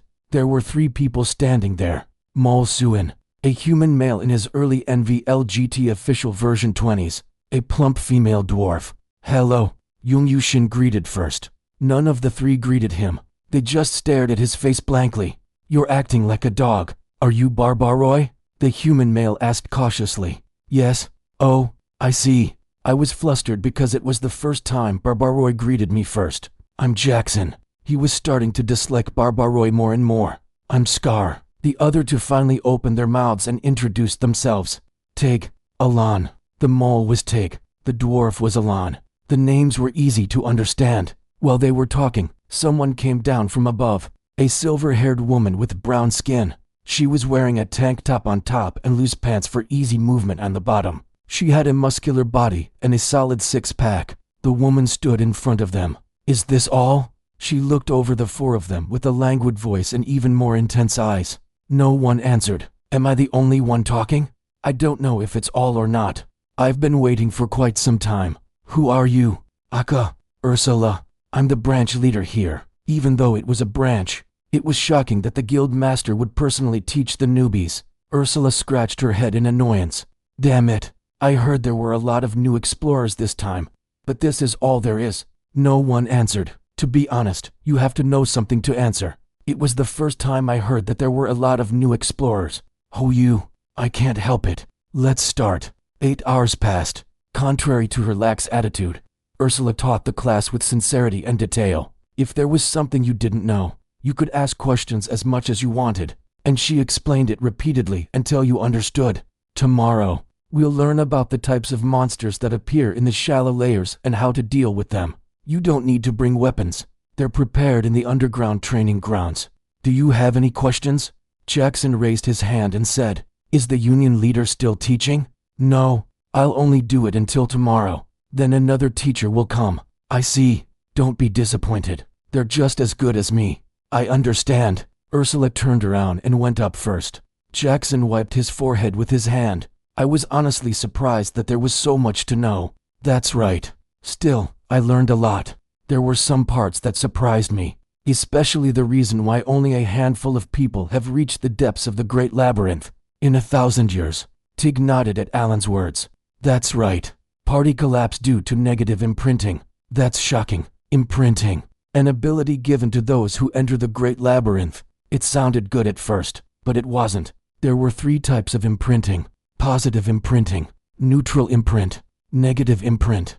Positive imprint is literally an imprint that blooms the owner's talent or grants new abilities. Neutral imprint is an imprint that is either liked or disliked depending on the owner's needs and preferences. For example, there is an imprint that makes hair grow a lot. It was an imprint that was not necessary for water people, but was necessary for bald people or dwarves. Lastly, negative imprint. An imprint that has a negative effect on the owner or the city. Those with this imprint suddenly became bloodthirsty or transformed into monsters. Ursula did not explain negative imprints in detail. She only mentioned a few representative examples. It was a total luck-based gacha game. Huh? Alan asked back at Young Yushin's grumbling. No, thank you for your hard work. He mumbled and left the basement. When I returned to the inn, Darman was sitting with his chin resting on the counter. I'm home. Okay. Young Yushin sat down across from Darman. Darman, I have something to ask you. The reason I look hairy is not because of the imprint. It's because I shed my fur. The ghostly bear-like guy. How did you know? It's the thoughts of a rookie explorer. It's obvious. Eat something. Okay. After dinner, he went to his room and lay down on the bed. What should I do if I get a stupid imprint? He sounded even more stupid when he said his thoughts out loud. Survival is the first priority. But imprinting? I should just sleep. Young Yushin closed his eyes and tried to sleep. The new adventure class lasted for a week. There was certainly a lot to learn. Of course, it was knowledge in the head, not knowledge absorbed by the body. But there were a few things that could be applied right away, like how to pack a backpack or simple first aid techniques, how to form formations, and the rules that must be followed in each tier, simple trap detection and types of hand signals. Once he learned these, things started to become more visible. It could be called the guild's philosophy. A direction began to take shape. Entering the labyrinth, slaying monsters, and advancing through the levels wasn't everything. That alone wouldn't be enough. It was about reducing risks through thorough preparation and advancing steadily, even if slowly. This was the part emphasized throughout the entire week of classes. The next morning. Is today the day? Darmong asked. Yes, I'm heading out, Zhang Yushin replied. Don't expect much. Darmong poured cold water on his excitement, but the fluttering in Zhang Yushin's chest couldn't be helped. Finally, it was time for the party match. 5 people gathered to form one party. Sometimes formed a party, but that was rare. Most adventurers joined parties by responding to recruitment notices on the bulletin board. However, new explorers could have the guild arranged a party for them. Darmong recommended the latter, although it was up to the receptionist. He had heard that the guild helped new explorers who took the class form parties together. The guild building was packed with people. To save time, Zhang Yushin stood in the shortest line. Then he immediately regretted it. It was the receptionist with the venomous expression he had seen last time. Ah shit, that face again. There was a reason the line was short. Now, he didn't want to switch to another line. Before long, more people crowded in, and the line grew longer. He didn't want to wait any longer. Guess I'll just think of it as stepping in shit. It's not like I'm dying. His turn came. New explorer party matching, please. Confirmed. There is only one party looking for a vanguard right now. I'll place you there. Go to table 6. Yes. He quickly left the counter and made his way to table 6. The tables were filled with about 30 groups, and it was noisy. He finally found the table marked with the number 6. Familiar faces were sitting there. It was the boy who had slammed the counter and shouted last time. At the table, there was the boy and 1 man and 2 women. 1 man from last week's group was missing. Hello, I'm Ska. I was referred by the guild. Hello, I'm Kal, the party leader. His voice was bold and full of confidence. Carl introduced each of his party members. The other man's name was Dean, the scout. The red-haired woman's name was Anne. She was one of the rear guards and used a bow. The other rear guard was a brown-haired woman named Marie. She was a trainee priest of the Earth God from the Spirit Guild. Carl briefly explained the party situation. They had entered the labyrinth for the first time last week and had successfully overcome the first level without much difficulty. However, on the second level, one of the members injured their foot, so they were looking for a temporary replacement. That person was Zhang Yushin. The party had two quests: goblin slaying, magic stone mining. The payment would be fairly divided into 5 parts. The activity scope would be limited to the first level of the labyrinth. After all the agreements were made, Zhang Yushin and Carl's party members decided to meet at the guild branch tomorrow morning, and left the table. Zhang Yushin returned to the inn and met Darmong to talk about Carl and the party members. Darmong, didn't you say most new explorers are matched with people who took the same class? That's strange. Darmong rubbed his chin thoughtfully. Well, anyway, I'm leaving tomorrow. Be careful, Ska. Zhang Yushin nodded at Darmong's serious warning. The night passed, and morning came. The day he had been waiting for, to enter the labyrinth. He woke up early and checked his equipment. He checked if the sword drew smoothly, and if the shield straps weren't too loose. He checked the joints of his hard leather armor to make sure they weren't too stiff. He inspected everything he could, even though it was a bit lacking. He gathered all his gear and packed the items necessary for the first level of the labyrinth. All right. He strapped his helmet to his waist and went downstairs to the dining area, where Darmong had prepared breakfast. This is the last meal you'll have in society, Darmong joked. Stop with that nonsense. A well-cooked steak and a mountain of garlic were piled up. Is it all right to give me this much? You're going to starve for a few days in the labyrinth, I'm sure. That's why I'm giving it to you. I'll eat well. Zhang Yushin cleaned his plate without leaving anything behind. Phew. He patted his full stomach, and Darmong handed him something wrapped in paper. Jerky and biscuits. Eat them sparingly. I'll accept it gratefully. He didn't refuse. He didn't want to ignore the kindness of the cute Sundeer Bear man. Plus, he didn't have any money. I'm off now. He said his goodbye before packing up his things. I told you, be careful. Yes. He took Darmong's advice to heart and walked toward the Explorer Guild branch. At the guild branch, he sat at an empty table and waited for Carl's group. About 30 minutes later, they arrived, chatting as they walked in. One of their members had a small injury, but they seemed confident and relaxed, likely because they had successfully cleared the first level without much trouble. Ah, Ska, you came early, Carl greeted. Their gear looked light. Carl was wearing leather armor with a long sword at his waist. His backpack seemed light as well, but it was hard to tell whether it was because of his finances or another strategic reason. All the party members looked similar to Carl. Let's go right now. It's better to go first at this time before the crowds show up. Got it. Zhang Yushin stood up and followed the party. The Great Labyrinth was to the west of the city. As they got closer to the labyrinth, the crowd grew larger. Among the many people, Zhang Yushin could finally see it. The Great Labyrinth. From outside the city, it looked like a small tower. But up close, it was a sharp, towering rocky hill. Before the hill, a magical circle was glowing brightly, large enough to accommodate thousands of people. Soldiers from the Labyrinth city stood in front, controlling access. All right, one party at a time. Enter calmly. A man in full plate armor shouted. One party at a time stepped into the magical circle, and they disappeared in a flash of light. The adventurers followed the soldiers' instructions well. The soldiers were stationed at various points, quickly ushering adventurers through. After a short wait, it was finally Carl's party's turn. Zhang Yushin's heart raced with a mix of nervousness and excitement. As they stepped onto the magical circle, the light grew brighter and obscured his vision. Flash. Along with the flash of light, a floating sensation lifted his body. Lud. Ugh. He lost his balance and landed hard on his butt. He could feel the cold, damp stone floor. He had finally been teleported to the first level of the labyrinth. Due to the labyrinth's nature, everyone started from the first level, regardless of whether they reached the 50th or 80th level. Once they left the labyrinth, they had to start from the beginning. This meant that many people were now on the first level, and right now, it was the safest time. They needed to quickly assess their position and form a formation. Ugh! A surprised voice echoed through the dark cave. It was Carl's voice. What's wrong? I dropped the flint. Can you light it for me? Got it. Zhang Yushin took out his flint and lit the torch. The area around them was now somewhat illuminated. The first to fifth levels of the labyrinth were called surface levels, and there was one rule they had to follow. No matter what, they had to keep a light source. There was a special reason for this. It was because of the darkness characteristic of the surface levels. The darkness of the surface levels drove people mad. It was a strict and absolute law that applied to everyone.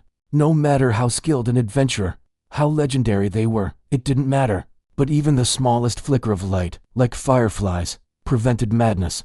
So skilled explorers quickly passed through the surface levels, using the minimum light. We seem to have fallen to the outermost area, huh? Dean, the scout and guide, said as he looked at the map. Really? We weren't as lucky this time. Yeah, last time we teleported close to the entrance of the second level. At Dean's sulking mumble, Carl shrugged. Some days are like that. Let's go. Carl lifted the torch and led the way. Zhang Yushin walked right behind Carl, and Dean, Marie, and An followed in order. They walked for hours. Along the way, they encountered several other parties, but they quickly passed each other with a move aside and continued walking. Phew. Dean, where are we? Wait a second. At Carl's question, Dean took out the map and unfolded it. Turn left at the next fork. That'll lead us to the central area of the first level. Good. Carl cheered and encouraged the tired group. Let's enter the central area quickly and rest. Is that okay, Edith? All right. Carl looked at Zhang Yushin, waiting for an answer. Yes, I understand. With the hope of reaching the central area soon and being able to rest, they continued walking without pause. Luckily, they didn't encounter any monsters. However, their luck wasn't on their side. Dean, what's this? It's a dead end. Carl glared at Dean with frustration. Sorry. Get a grip. This isn't the village we used to live in. Stop acting thoughtlessly. Carl, stop. You're being too harsh. This is only our second trip to the labyrinth. Anne, the redhead, interrupted and cut in. Carl sighed and shook his head. All right, sorry Dean. It's okay. I should have been more careful. I want to rest. Marie, the trainee priest, chimed in. She looked tired from the hours of walking. All right, let's rest. They leaned against the dead-end wall and sat down. Zhang Yushin sat a little away from them. They began chatting and reminiscing. They talked about how they would be sowing seeds in the village fields by now. They also discussed how Dean's childhood crush turned out to be a boy. As he silently listened to their stories, Carl approached and sat next to Zhang Yushin. We all come from the same village. Ah, the other member is probably resting at the inn. I see. We've done everything together since we were kids. The village was harsh and isolated, so there were many dangerous situations. But as long as we faced them together, we weren't afraid. And once we overcame the threats, we realized something. You learn more from experience than from books. Yes? Zhang Yushin didn't know what Carl wanted to say, so he simply nodded in agreement. I saw you went to the new explorer class the other day. You seem older than me, but I thought you didn't know much. You learn more from experience. It's better to get information from street explorers than from those sitting comfortably inside the guild building. He understood now. He's here to give me advice. The life advice coming from a teenager in his late teens was certainly different from what older people would give. It was more certain and definitive. It felt like he had grasped the truths of life. And by the way, I think you... Carl, I'm tired. Can we sleep here for a bit? Marie suddenly interrupted and whined. Marie, we'll find a resting place soon. We can rest there. Dean stepped forward to calm her down. Dean, you're sure about this? Edith, I've looked at the map carefully. There's a resting area in the central region. All right. Marie, just a bit more. Hang in there. UGH, fine. Carl got up and patted Marie's back before leading the group.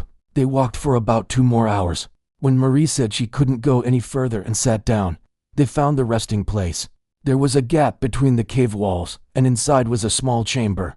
It was big enough for about 10 NVLHT don't copy. Read here people to squeeze into. They entered, unpacked their gear, and blocked the entrance with a blanket to keep the torchlight from escaping. They each leaned against the wall to sit. Zhang Yushin took out the biscuits and jerky from his bag and ate them. Then they immediately decided the watch schedule. By now, it was probably evening outside. The first watch was Marie, followed by Carl, Zhang Yushin, Dean, and lastly Anne. They laid a blanket on the cold cave floor. This isn't bad. It was a good atmosphere, probably because they were childhood friends. They made mistakes out of nervousness, but were supportive and led each other well. There were no ambushes and no discord. Zhang Yushin wrapped himself in the blanket, hoping that tomorrow would go smoothly as he closed his eyes and fell asleep. In the dark depths of the great labyrinth, by now, it should be morning. Zhang Yushin mumbled while yawning. He spent his time drifting in and out of shallow sleep. The narrow entrance to their shared space was only covered with a single blanket, making it difficult to fall into a deep sleep. The damp, cold floor was also one of the reasons for his insomnia. The coldness from the floor crept up his bones and stabbed at his heart. Kal's party seemed to be having trouble sleeping as well, tossing and turning several times, especially when he was on watch. Well, it was understandable. A party formed by people from the same village was suddenly joined by an outsider, so it was natural to feel uneasy. Today, Sir should take the lead. As they finished their meal and began to pack their gear to leave the shared space, Kal approached and spoke. His tiredness was evident, with dark circles under his eyes. Sure. Zhang Yushin took the torch from him, leading the way. Dean followed closely behind, guiding them on which way to go. Go down the right path. Okay. There was no sign of anyone else going down. Yesterday, they had encountered several other parties, but today, they saw no one. The sound of their footsteps echoed through the narrow corridor. As they walked, Zhang Yushin realized something. The light was weak. Normally, the distance the light should reach was consumed by a strange darkness. So, if they moved too far, even the faintest silhouette would vanish. He walked as if hypnotized, gazing into the darkness. Screech! Kiki! Zhang Yushin's shoulders jerked. Hobgoblins! Prepare for battle! He quickly shouted and drew his longsword. Screech! The sound of the air being ripped apart. Zhang Yushin instinctively raised his shield. Lud! An arrow flew from the darkness and struck his shield. Screech! Multiple similar sounds overlapped. Lud! Clang! He barely blocked it. The force striking his shield was no small thing. That meant the arrows were being shot from much closer than expected. At that moment, Kal darted out. He was surprised by his sudden rush into the darkness. Marie! Kal shouted. Light! Holy light pushed away the darkness, filling the cave. Everything was visible. 5 hobgoblins. The hobgoblins screamed in agony as they shielded their eyes from the sudden light. Kal dashed forward with incredible speed, swinging his sword. Swak! The goblin's head flew off, and blood splattered against the cave wall. I need to stay close to Kal. He couldn't let himself get surrounded alone. Zhang Yushin quickly rushed over. Swoosh! An arrow brushed past his left shoulder and struck the goblin's chest. Looking back, he saw it holding a bow. By the time he arrived, Kal had already swung his sword and decapitated another hobgoblin. 2 left. The remaining hobgoblins regained their senses and swung their daggers, charging at the group. Their target was obvious, the vulnerable side of Kal. Clang! Clang! Shield block. Zhang Yushin deflected every dagger the hobgoblin swung. Thrust. He stabbed his longsword into the chest of the goblin, which had lost its balance. The blade pierced through the sternum, right beneath the solid bone.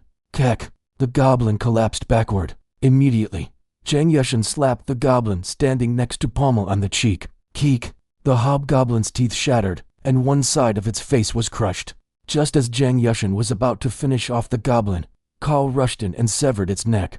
Blood erupted from the neck and splattered on Zhang Yushin's face and body. Phew! Scar, you're a good match, Kal said, laughing. His eyes gleamed, probably from the excitement of the battle. Id. Zhang Yushin wiped the blood from his face as he replied. He had been startled when Kal rushed into the darkness earlier. He thought he was crazy. You had a plan all along. Ugh, so disgusting. Marie grimaced as she approached. The holy light gradually lost its power and soon faded away. When the rest of the party joined them, Kal spoke. Kal said we should cut off their ears as proof of the hobgoblin hunt. Dean, Scar, would you help? Sure. Dean and Zhang Yushin helped Kal cut off the hobgoblin ears. Dean's face was pale as he tried to cut the ears with trembling hands. In contrast, Zhang Yushin efficiently cut them off, his hands moving as though it was just another routine. There was no sense of guilt about killing the monsters. It just felt like an extension of his work at the monster dissection house. With Zhang Yushin's help, they quickly gathered the ears. There were 5 hobgoblins, so they had a total of 10 ears. Here, Scar, you can take this. Kal handed Zhang Yushin the pouch containing the goblin ears. Are you sure I can have this? Zhang Yushin asked, looking at the pouch, which smelled of rot and blood. I trust you'll take good care of it. It was a bit absurd. Is this the same friend who couldn't sleep when I was on watch? He couldn't refuse. At least not right now. Carl was the party leader, and the others were their longtime friends. Moreover, his swordsmanship was no joke. A single swing of his sword severed the goblin's neck. That wasn't something anyone could do without innate strength and skill. Okay. Zhang Yushin accepted the pouch and tucked it into his backpack. The group continued walking. Zhang Yushin led the way as usual. Following Dean's guidance, they left the central area. They encountered more monsters. Black slimes. 3 slimes were stuck to the cave walls, squirming. I'll handle this. Anne, with her red hair, stepped forward with her bow. Thwip. A fast-moving arrow pierced the slime's core in an instant.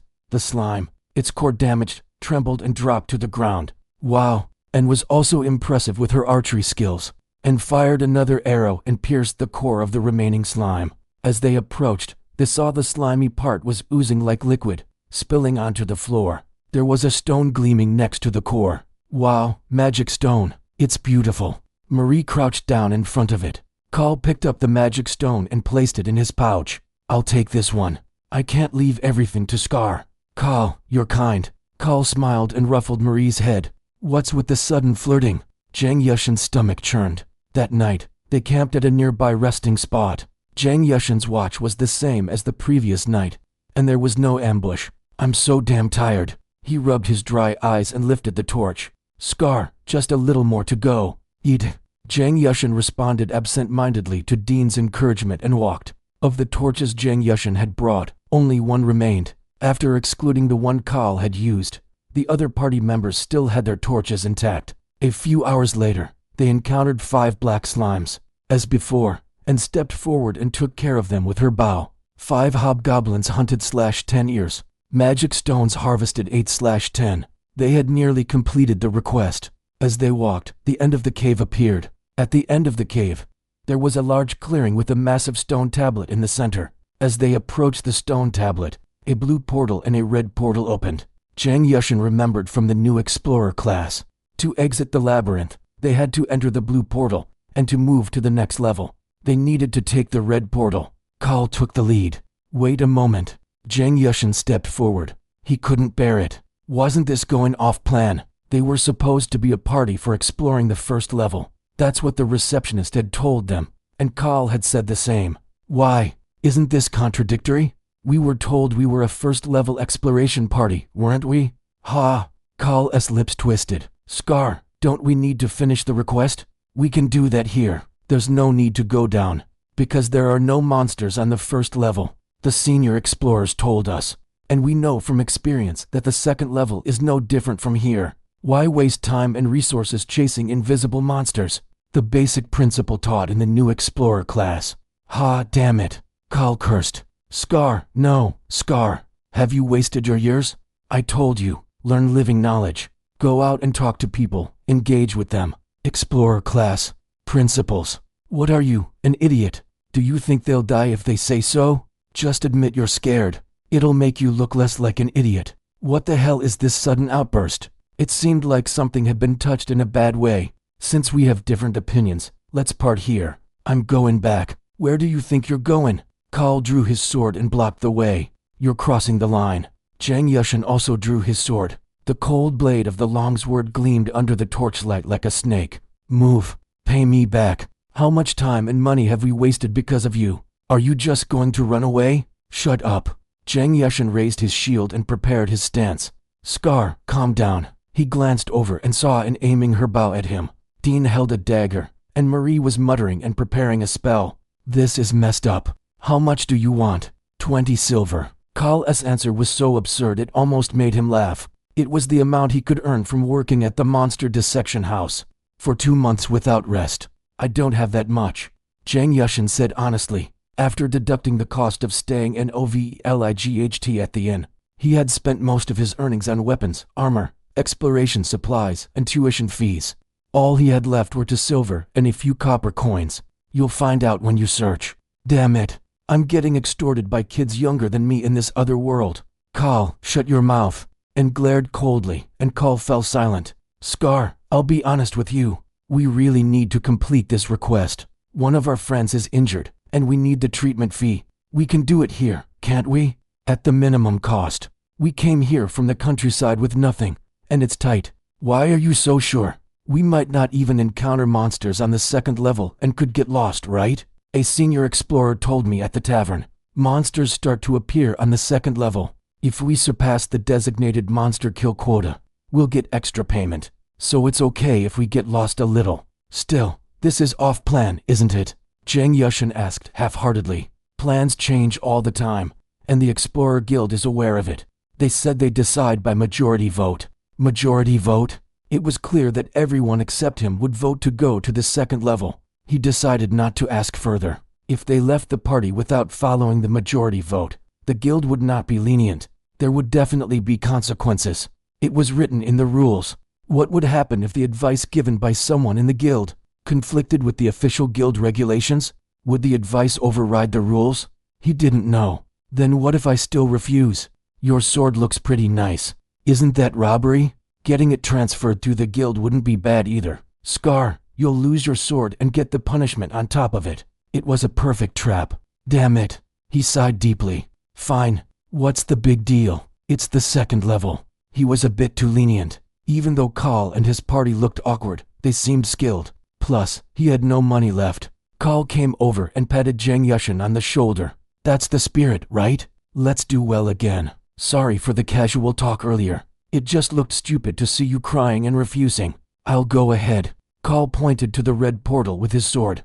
Zhang Yushin stepped into the red portal. After passing through the red portal, a floating sensation brushed against his body. Thud. He landed and looked around. The same darkness. A narrow cave. It was just like the first floor. Ha! A flash of red light, and Carl landed on the ground. He still had his sword in hand. Soon, the rest of the party appeared. Carl smiled widely. Let's go, it's a long way ahead. The formation shifted slightly. Zhang Yushin took the lead, cutting through the way. But Carl stayed close behind. We're lucky this time. We've shifted to the central zone, Dean said brightly while checking the map. Let's finish this quickly. I haven't had a proper bath or sleep. Ugh, Marie grumbled. Just a little more, everyone. Let's hang in there.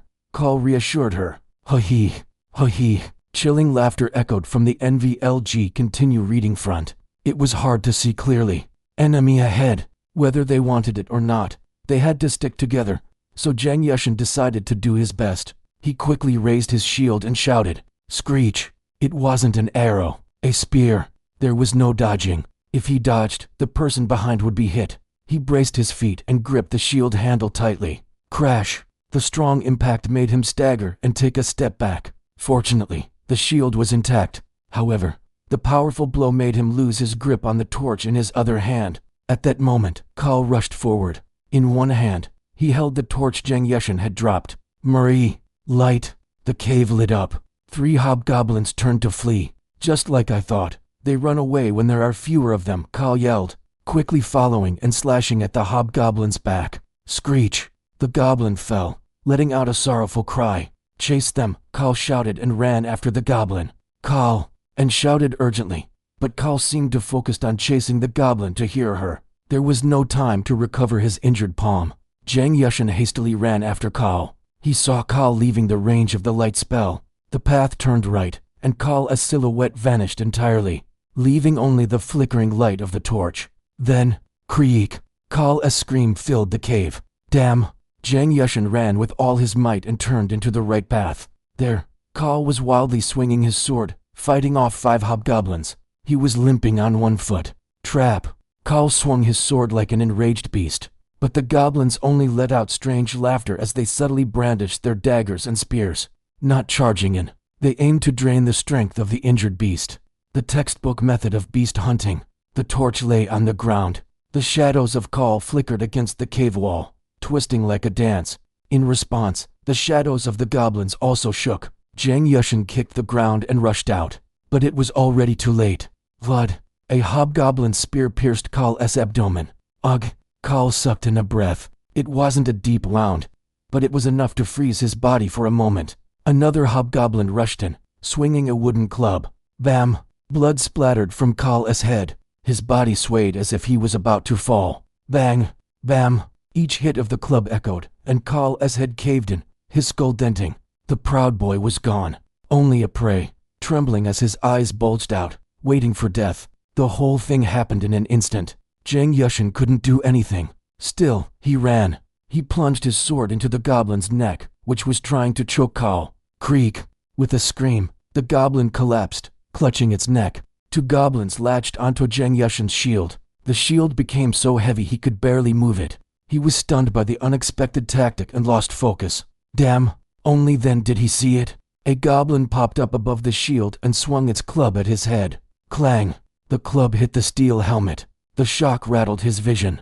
Instinctively, the sword he had extended pierced through the goblin's stomach. Did it go too deep? The sword wouldn't come out. He let go of the shield. The two goblins crashed to the ground. The spear came. There was no shield, no sword. Phew! He took a deep breath and, timing it just right, snatched the spear. Keek! As he yanked the spear, the goblin was dragged along. He punched the goblin's chin. Bam! A clean straight punch. The goblin didn't even scream as it collapsed unconscious. He stomped on the fallen goblin's neck. Crunch! The goblin's neck bone shattered under the steel-toed boots. He threw the spear. One goblin was taken care of. Only one left. At that moment, Kya! Marie's scream echoed from behind. Marie! No! Dean, come back! Anne's frantic shout followed. What the hell was happening? Ha ha ha! The last goblin in front of Zhang Yushin was laughing ominously. Screech! Thwip! Arrows flew from the darkness. He dodged them, but one struck his shoulder and the other his thigh. Damn! The burning pain froze his body. There were more of them. The goblins had heard the noise and gathered. From behind, Marie's scream and Anne's shout echoed. The goblins in front laughed. A crisis arrived in a single moment. His mind was fading, but his body moved desperately to survive. He grabbed the goblin charging at him by the collar and blocked the incoming arrow with his shield. Lud! Wham! An arrow sank into the goblin's body. He couldn't stop them all. He was hit in the arm, but he blocked the vital spots. He wouldn't die. The warm heat made the blood rush through his head like crazy. He threw the goblin with the arrow sticking out of it aside. With a limp, he ran, grabbed the shield, and pulled his sword free from the goblin's abdomen. He needed to check what was happening in the back. He blocked an incoming arrow with his shield and ran back down the turned corridor. The light was about to go out. Marie, her clothes torn in several places, was being dragged by the hair into the darkness. Far away, Dean was nowhere to be seen, and was pinned by the goblins, struggling and screaming. Stop! Don't! The goblins seemed to enjoy Anne's desperate screams, laughing as they tormented her. And then, Zhang Yushin didn't see him coming. The sword pierced the goblin's nape and emerged from the other side. Keek! One of the three hobgoblins on top of him collapsed. Keek! The goblins were startled. He retrieved the sword and slashed at another goblin's throat, then hit the remaining one's neck with his shield. Crunch! The goblin fell at an odd angle, its neck twisted. Ugh! Ah! The last goblin fell, but Anne was still panicking and thrashing around. The light went out, and darkness filled the cave. It was a dire situation. The goblins could strike at any moment. The path where Carl had been was especially worrying. Zhang Yushin lit the last remaining torch. The light barely illuminated the narrow cave. Anne, snap out of it. He shook her shoulders several times, but she didn't regain consciousness. He slapped her cheek hard, and only then did a flicker of awareness return to her eyes. Whether she was fully conscious, he couldn't tell. Marie, we need to save her. And Carl? Dean? Carl's head was smashed, and I don't know about Dean. Marie was dragged away by her hair. We have to save her. And tried to get up but collapsed, clutching her stomach. The poison-tipped dagger had pierced her several times, and dark red blood was flowing out. Zhang Yushin pulled two antidotes from his bag. He had learned that goblins used poison in class. He had prepared just in case, and now was the time to use it. Not now. He handed her the antidote. They needed to leave immediately. They had stayed too long, and there was no telling when the goblins would come back. They needed to get to a safe place first. He needed to remove the arrows and take the antidote. The wounds where the arrows had struck were turning black. Stop talking nonsense. We need to save them. Please, help me. And collapsed, crying. He understood. She was from the same village, and they must have spent many years together. Their bond was probably deeper than the years they had lived. As Carl said, they had overcome every difficulty together, so they had believed they could survive the labyrinth as well. With that faith, she had made a bold decision, but their luck had run out. He understood. All right, Let's go to a safe place and treat you first. We'll look for them afterward. It was a lie. He had no intention of looking for them, and was bait. When the goblins overwhelmed them, and would make a great distraction, buying them time to escape. You need to go now. You're going to die first, aren't you? Even if we find them, we can't fight in this state. Are you planning to leave everything to me? And bit her lip. Okay. Jang Yushin helped him get up and began walking. Strangely, the goblins didn't pursue them. If he were a goblin, would he chase after prey that had been hit with 3 arrows? Were they scared? He wasn't sure, but he took the remaining torches and threw them into the forks in the path, using their light to mislead the goblins. It was a temporary measure to use the goblins' habit of attacking where light appeared. And then, he felt like he was going to die. Carrying a woman who couldn't walk properly with arrows still lodged in her body had its limits. He didn't even know where he was going. Dean had the map, Weck, and coughed up black blood.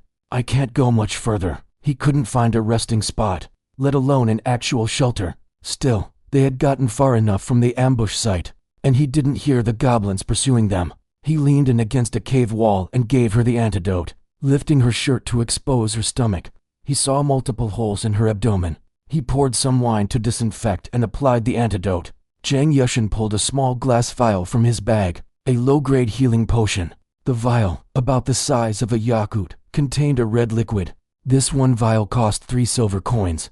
Should I just leave her? For a moment, he hesitated. Just a little, enough to let her walk. I need to buy time to escape. He dropped a drop onto the wound in her stomach. The skin started to smoke, and the wound began to heal a little. He wrapped a bandage around her, and groaned and twisted her body. Now it was his turn. He took a sip of the wine. With trembling hands, he snapped the arrow shaft. Now, he just had to pull the arrowhead out. He didn't need to worry about blood loss. There was a healing potion. He used a dagger to pry at the arrowhead. You fucking bitch. Jang Yushin couldn't bear the intense pain and glared at Anne.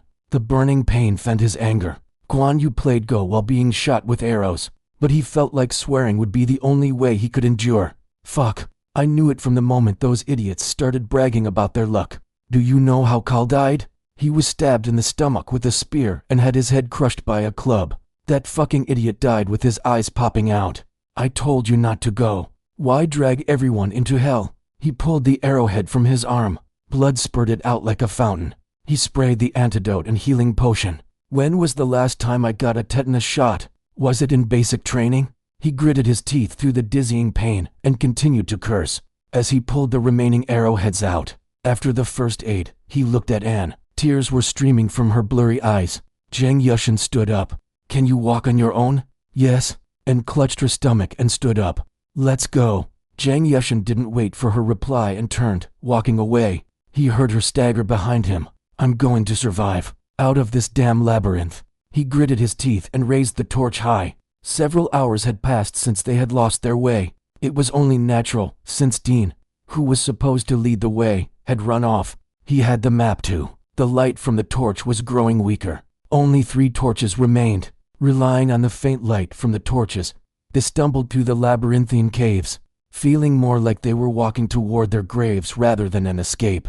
Especially whenever they heard the goblins' laughter from other passages. It felt as though death was closing in even faster. But this time, the sound was different. Ha ha ha. It was clearer, more youthful, almost human-like. Dean, and said, her voice shaking in disbelief. Ska, it's Dean. Calm down, and had become overly excited. How he had survived in this darkness was secondary. The voice that reached them was not normal. Could it be a trap set by the hobgoblins? Perhaps they had set crude spikes or were about to launch arrows or spears. There was no choice but to investigate. NVLGT only on NVLGT and wouldn't let it go unnoticed. If it were a trap, then they could escape, leaving him behind. If it wasn't a trap, however, the bait would increase. Jang Yushin made his decision in his mind and slowly approached the source of the sound. He threw the torch toward the sound. It was nearly burned out, useless. A man was crouched in the corner of the tunnel, staring at the wall. Dean, and rushed forward and grabbed his shoulder. There were no traps, no tripwires aiming for the soles of their feet, no arrows flying from the darkness. Dean, snap out of it. Ha ha ha, and turned Dean's body to face her. His pupils were dilated. Thick saliva dripped from the corners of his mouth. Anyone could tell he was insane. He had fallen into madness, brought on by the overwhelming darkness of the labyrinth's surface. The absolute law of the great maze darkness had claimed his sanity. No one was immune to it. If you stayed too long without light, it was the end. Ha ha ha. Dean, and shook his shoulder and slapped his cheek. But he only kept smiling creepily. This isn't right. Jang Yushin approached Dean and searched through his clothes. A crumpled map appeared. He spread it out. Well, he wasn't a professional guide. With the minimal knowledge he had picked up from the exploration class, he could at least make a rough guess about their location. This is insane. A curse escaped his lips. They were far off from the central zone, deep into the outer areas, the area where the hobgoblins gathered. On the edges of the map, Dean had drawn goblin faces. The cute, unnecessary drawings made Jang Yushin feel angry. Damn it, why did you draw goblins on the map? Was your head in a flower garden or something? Dean always liked to draw. He was scared, but his observational skills were remarkable, and said, her voice full of affection and sadness, "Let's go." They had the map now. Maybe they could survive. For a moment, a glimmer of hope appeared. What about Marie? And asked carefully. Jang Yushin stopped dead in his tracks. It seemed and had now placed her hope elsewhere. We're more dangerous than Marie right now. The torches are barely holding up. Do you really want to wander around like Dean and lose it? Even if we hurry, it's doubtful we'll escape. Marie is useful. She can use healing magic, and she must have enough supplies. Supplies? I saw hobgoblins taking her bag as they attacked her. That explained why one of the bags had been missing from the ambush site. Still, do you really believe Marie has the supplies with her? Honestly, that sounds like exaggeration. Stop fantasizing. Marie's bag has a candle in it. A candle. A candle. It's a gift from the temple that worships the earth goddess. It's given to apprentice priests to prepare for when the torches run out. It's not just an ordinary item, it's a special relic. Are you sure, Ska? Do you really think we can make it from here to the central zone, and then to the next floor, with just 3 torches? Anne's words were convincing. Except for one thing. How are you going to find her? In this vast floor. How do you plan to find her? Answer me. If you're going to say something like if we're lucky, or we'll find traces if we search, I'll tear your mouth off. At Jang Yushin's question, and fell silent. Jang Yushin thought for a moment. Should we stop here? He had deceived himself with the excuse of using Anne as bait.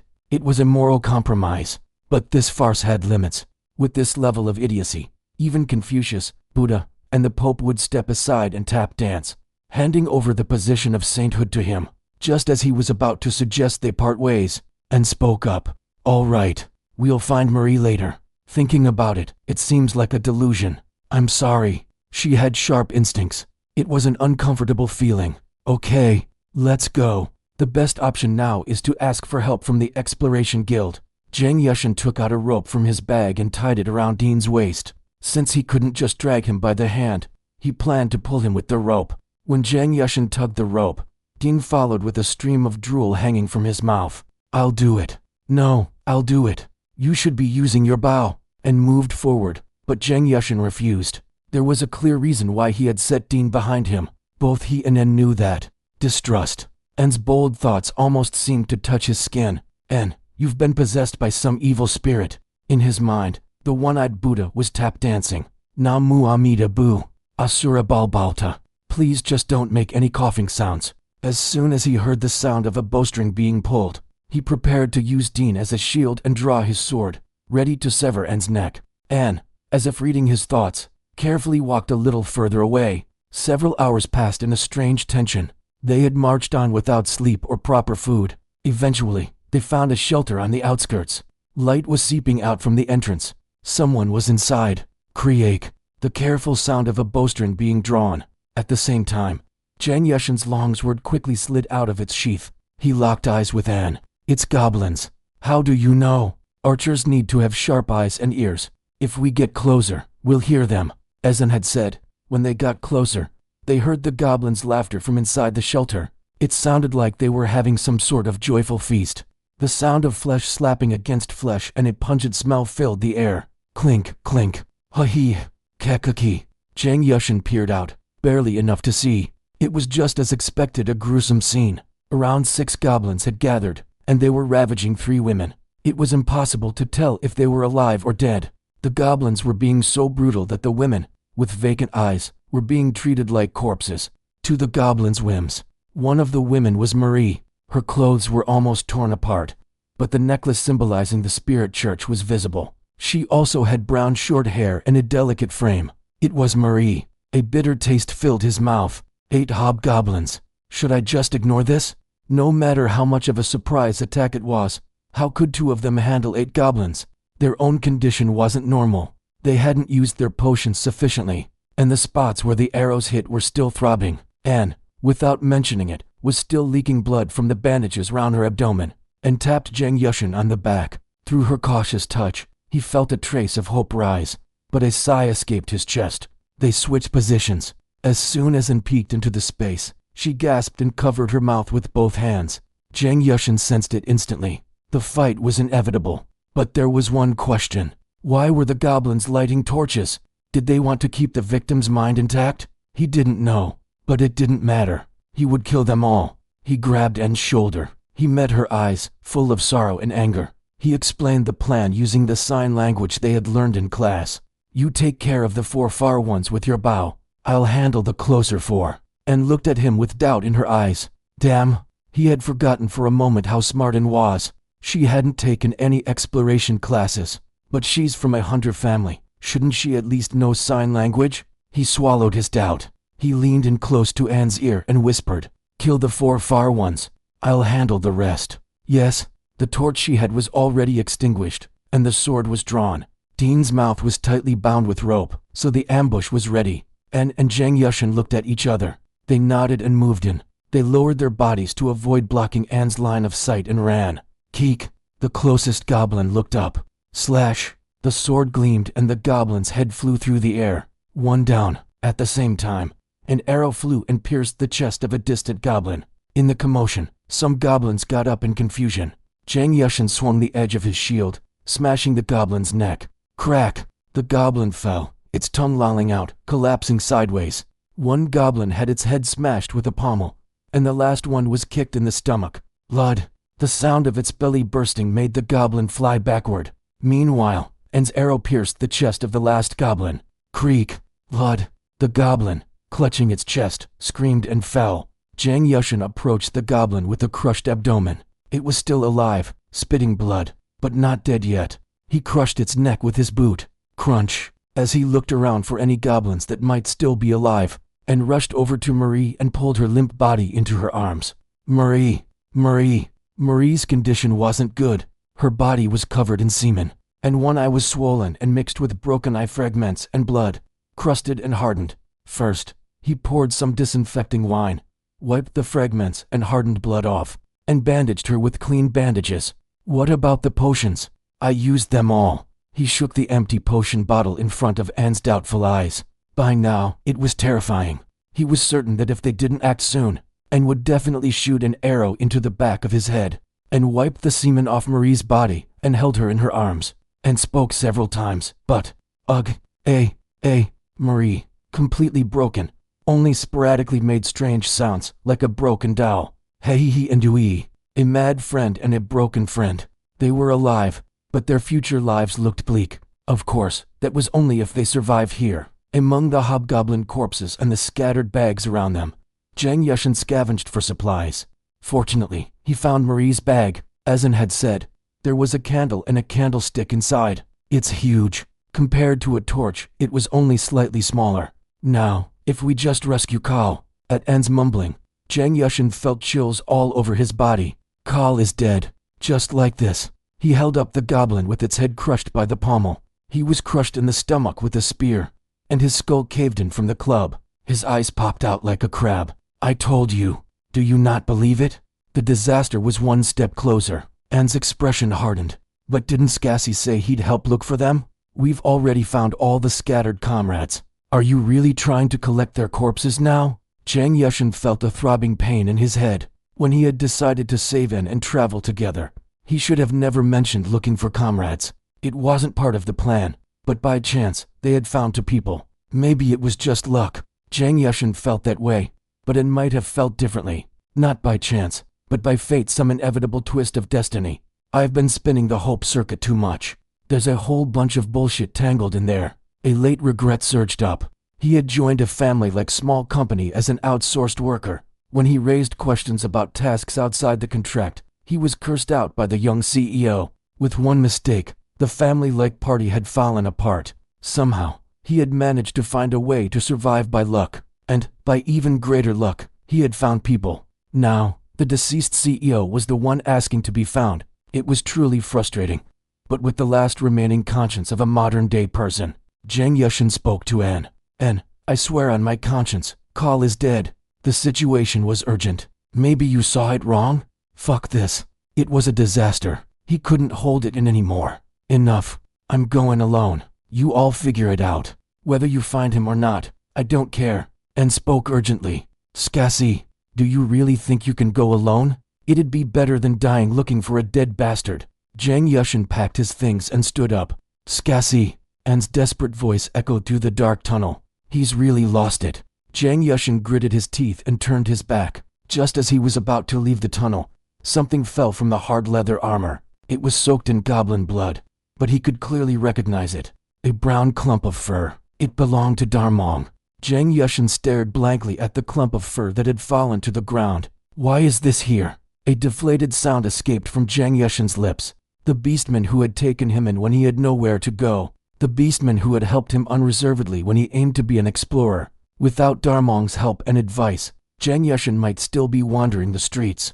Though he had paid for lodging, he picked up the clump of fur and fiddled with it. After standing there for a long time, Jang Yushin finally spoke. Anne, let's go to the central area. There are plenty of explorers passing through there, so we can get some help and advice.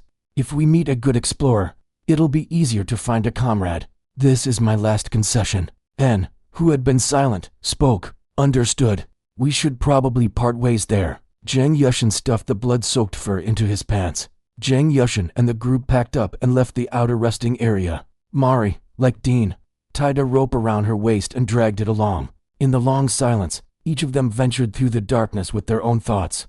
Several hours passed, or maybe it was just a few minutes. It felt like they had been walking all night, or maybe they had been crawling. There was no goblin attack. Maybe because they were covered in goblin blood and filth? Who knows? By the time the feeling in his souls had completely disappeared, they reached the boundary between the central and outer areas. And then, he found Kal. Only the mangled, half-eaten head remained. Arms and legs that looked human and beast-like formed strange shapes, stacked together. And the heads were beautifully decorated on top like a Christmas tree. Among them was Kal's head. The grotesque structure was a totem marking the boundary between the outer and central areas. A territory marker of the hobgoblins. There it is. Jang Yushin pointed at Kal's head with a finger. Anne's body stiffened like a statue. It was the expression of someone witnessing something that should not exist, and staggered toward it. She stared blankly, then knelt down and vomited on the ground. Eek. Jang Yushin approached the totem and carefully took Kal's head. Mari, it's Kal. Kal. Mari hugged Kal's head that Jang Yushin handed to her with great care. Jang Yushin patted Anne's back as she continued to vomit and cried, speaking to her. Look at them, Dean and Mari. If it weren't for you, they wouldn't have survived here. Are you just going to stay on your knees, crying like this? And looked at Jang Yushin with exhausted eyes. Don't look at me. Look at them, your village friends. Jang Yushin grabbed Anne's chin and turned her to face Mari and Dean. One of them was smiling softly, and the other was tenderly stroking Kal's head. Don't you feel sorry for them? This happened because of you. If you hadn't stopped us from going to the second floor in the first place, none of this would have happened. That. Kal, he's dead. Are you going to blame a dead person? Don't you think Kal would be sad? Do you really think you have no responsibility in this? I found Kal's head, so do you want to find the body too? Then let's part ways here. I'll go first. You can come slowly with your friends. Jang Yushin took his hand off Anne's chin and stood up. Crash! And grabbed Jang Yushin's arm. Where she found the strength, it hurt immensely. We're going. I'm going. You fucking bastard. You heartless bastard. Jang Yushin spoke calmly. Anne, if you speak like that, I can't go with you. I'm not your friend, and I'm not your subordinate. Do you understand? Anne suddenly laughed. This is terrifying. The laughter stopped abruptly. and staggered to her feet. Let's go, Scassi. Do you still have the strength to shoot a bow? Don't worry. Even if I die, I'll shoot. The key to motivation is responsibility. Jang Yushin tried to instill a sense of responsibility in Anne, just like he saw on YouTube. The result is successful. Her twitching eyes were a bit scary, though. At this rate, I might be a motivational speaker. Huh? All right. Let's go. He clapped his hands and got everyone's attention. Jang Yushin pulled Dean along, and then dragged Mari as they walked. Finally, Jang Yushin muttered in a trembling voice, his body battered and exhausted. After many twists and turns, they had arrived. He saw a large cave with a monument. He had expected to meet other explorers on the way to the teleportation zone, but he didn't. Food was a problem, but the bigger issue was that they had run out of torches. Though the church had provided candles, there was a looming sense of crisis that if they ran out of those two, they were done for. He had reduced sleep and rest, walking diligently. Dean and Mari were fine, but Anne's condition was critical. Her pale face and cracked lips. The bandage wrapped around her stomach was already soaked with blood and reeked of decay. Her unsteady gait made it seem as though she might collapse at any moment. So, just before they reached the monument, when the hobgoblins attacked, he thought it would be the end. But despite her almost fatal condition, and killed 4 of them with near-miraculous archery skills, the remaining 5 were dealt with by Jang Yushin. Amid their desperate struggles, Dean was smiling quietly, and Mari was sitting, peeing herself while holding Kal's head. Guess it's a good thing they showed up. He turned his head to look back, and was almost a walking corpse. And Dean and Mari were so exhausted from the forced march and battle, that they were sitting on the floor. As soon as he touched the monument, 2 portals opened. A red portal leading down, a blue portal leading out. Let's go. Dean tried to enter the red portal, but Jang Yushin shoved him into the blue one first. Then Mari. Then Anne. Finally, Jang Yushin. The blue light enveloped him, and he felt a sense of floating. Then the clear sky. The group stood in front of a massive magic circle, presumably the exit of the Great Labyrinth. A strange sense of liberation surrounded his body. Ha ha ha. Fuck, we made it. Jang Yushin shouted loudly, then collapsed. People dressed in priest robes rushed toward him, but his vision blurred, and he couldn't see them clearly. I'm alive. Jack. He muttered one more word before fainting. When he opened his eyes, he was looking at an unfamiliar ceiling. Are you awake? This is a relief station next to the labyrinth's exit. An old priest with white hair spoke. How long have I been lying down? About 5 hours. He sat up and looked around. The room resembled a hospital ward, with several beds scattered around. There weren't many people occupying them. Pretty soon, it'll be full. It's almost evening. How can I repay this favor? Thank you. He was moved to see such a kind organization in this world. 1 silver coin. Jang Yushin felt like he'd been hit on the head with a hammer, at the sudden mention of an enormous amount. Excuse me. You weren't injured much, so I only used basic recovery magic. That'll be 1 silver coin. If it's hard to repay, you can owe it. You can slowly pay it back through the guild. Why is it so expensive? Is this right? His dissatisfaction probably showed on his face, and the old man chuckled. It's cheaper than the cost of your life. That's true. Jang Yushin nodded without further argument, and handed over the 1 silver coin. With only 1 silver coin, and a few copper coins left, his pocket felt emptier. At least he had collected some hobgoblin ears, so it wasn't all bad. Oh, and your companions. Yes, what happened to them? Honestly, it's serious. Especially that red-haired girl. Did she die? He asked flatly, though he wasn't really curious or eager to know. No, she was on the verge of death, but we managed to save her. Well, that's good. His indifferent tone made the old man's eyebrows twitch. Scassi, weren't you the party leader? Didn't you come out last from the labyrinth? That wasn't me. The friend with only his head left was the leader. So what should we do? The only sane party member left is you. Everyone should deal with their own debts. But can you heal the ones who are a little crazy? The girl has a chance, but the boy is impossible. Mari could be healed, but Dean couldn't. Well, they'll figure it out. I'll leave now. He stood up from the bed and started packing. At that moment, the door to the room suddenly burst open. Bang! Dean, Kal. A large human male entered, shouting loudly. His limp made it clear that he was one of Kal's injured comrades. Mari? The man's gaze fixed on one spot as he looked around the room. His trembling voice echoed in the quiet ward. Mari was sitting beside Anne's bed, tenderly stroking Carl's head. Dean was squatting beside her, continuing to smile. What is this? The man struggled to approach and speak. Mari, Dean, what happened? Tell me, what is this head? Zheng Yushin, wearing his backpack, approached. It's no use.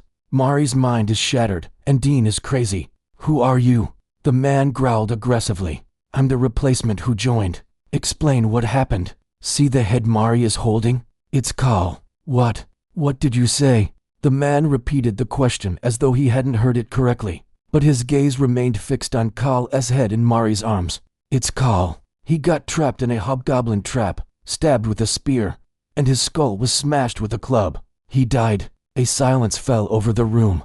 The man suddenly collapsed, his legs giving way. Ugh, you eek. And then he started to vomit. At that moment, the old man approached, clicking his tongue. Don't puke in the hospital room. It's unhygienic. I agree. Zheng Yushin nodded. After vomiting his guts out, the man suddenly jumped up and grabbed Zheng Yushin by the collar. You bastard! What did you do? Why are you the only one unharmed? Did this bastard's brain filter break? Zheng Yushin swung his fist and punched the man's jaw. Smack! The man staggered, then collapsed to the floor. Fighting in a hospital room. TSK. The old man clicked his tongue disapprovingly. Zheng Yushin clicked his tongue too and spoke. I saved all of them and brought them out. You should be thanking me. I ran like a madman, taking arrows like a porcupine, risking my life to save your comrades. I can't even show you my wounds. He exaggerated a bit. It wasn't quite like that. The old man interrupted suddenly. Zheng Yushin and the man locked eyes. This is the first time I'm seeing you, old man. Looks like your head's hurting. You're Kala's comrade, right? What's Novlet your name? Ignoring the old man's awkward laugh, the man spoke. Taram. Right, Taram. We need to go somewhere together. Right now. Where? The Explorer Guild. Why? To collect the bounty for the extermination request. You need to pay for your friend's treatment, right? Why should I go with you? I'm thinking if the reward distribution is weird later, you might complain. If you don't want to, forget it. I'll go with you. Taram, who had been hesitating, nodded and answered. He was clearly shaken by the sudden shock of his village friend's death, but seemed to regain his composure quickly. There's an Explorer Guild building next door. It mainly handles extermination and gathering requests. It shouldn't take long since it's not a busy time. The old man chimed in. The old man's words are reasonable and clear. But are you really crazy? Taram asked, and Zheng Yushin shrugged. It might be temporary dementia. Do you really think that's important? With no idea how much the treatment will cost. Well, you're right. Let's go. He wanted to finish the reward distribution as quickly as possible. He didn't want to be involved with these annoying people any longer. Taram hesitated but eventually followed Zheng Yushin. They left the relief station and entered the Explorer Guild building next door. 22 hobgoblins confirmed. The receptionist said, wiping his bloody hands. Yung Yushin, Tarman, and the old man from the relief center were standing in front of the reception desk. Clang. The receptionist put down a bag of coins. The subjugation reward is 15 silver coins. At first glance, it seems like a lot. However, the 15 coins had to be divided equally among 5 people. Each person would receive 3 silver coins. Tarman. Why? How many days has it been since Carl's party left? Today is the 6th day. We fought for our lives for 6 days and only got 3 silver coins. It was a very poor deal. Yung Yushin took out only 3 silver coins from the reward bag the receptionist gave him, and gave the rest to Tarman. Carl said that the compensation would be distributed fairly, so I'll take 3. You can divide the rest up as you see fit. We're village comrades, right? If you have any questions, ask Anne when she wakes up. Tarman stared blankly down at the bag of silver coins that Yung Yushin had handed him. How would he feel? The party was completely destroyed just because they had managed to get 12 silver coins. They couldn't complain to anyone else. It was the result of their own choice. Poor kids. Now that it had come to this, they could either return to the village or endure the dungeon city for a while. I didn't know how Carl's group would live in the future, but it seemed difficult to imagine such a bright future. Alpano, I'm having a hard time making a living too. He felt a little sympathy, but that was it. Yung Yushin turned around and walked away. Tarman didn't move at all, as if he was rooted to the floor. Are you going? The old man who followed him out of the building spoke. Yes, I'll see you later. It was already evening and the sun was setting. Wait a minute. The old man stopped Zhang Yuxin. What is it? I want to quickly return to the inn and rest. I wanted to see Darman. Please do me one favor. A favor? Zhang Yuxin frowned. You know that apprentice priestess girl? Take her to the Earth Mother Temple. Murray? Me? Yes. Why? I asked out of pure curiosity. I'll do it anyway. My affiliation is clear, so there's no need for her to be at the shelter. Besides, the old man pointed to Zhang Yuxin's chest with his hand. You got the imprint, didn't you? Didn't you feel it? Yes. Zhang Yuxin's eyes widened. His fatigue had completely disappeared. When you came out of the labyrinth, didn't you feel a strange sense of liberation? Is this true? Is it true? But how do you know that, sir? Zhang Yuxin's tone became polite. I briefly checked your body while you were sleeping. His hands suddenly became tense. They say that if you do good deeds, you will be blessed. If you accept my request, I will pay for the cost of checking the imprint at the temple for free. Can't you check it here right now? Checking the imprint is only possible at the temple of the spirit sect. Anywhere else is illegal. Is the temple that serves the Mother Earth a member of the spirit sect? The old man looked at Zhang Yuxin as if he had heard a strange question. Oh my, you were Barbaroi. I was mistaken. The Mother Earth is one of the spirit gods. There are other spirit gods as well. They are all within the large fence called the spirit cult. There are many temples in this city that worship different spirit gods, so if you have time, go and look around. Zhang Yuxin scratched his head. Honestly, I don't understand. Take Mari to the Mother Earth temple and check the seal for free. Is that what you mean? I think there are a lot of omissions, but you heard me right. The old man went into the shelter and brought Mari out.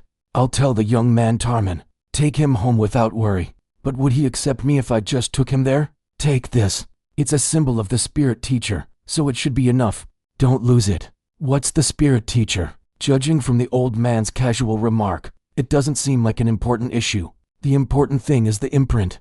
I want to go and check it out quickly. Okay, I understand. Let's meet later. Ida, I think we'll meet again soon. The old man smiled and saw Zhang Yuxin off. He couldn't tie Mari up with a rope and drag her, so he held her hand and walked. Mari was still holding Carl's head tightly with her other hand, like a child holding a teddy bear. He felt the gazes of the people around him as he walked. He asked people and found the temple of the Mother Earth.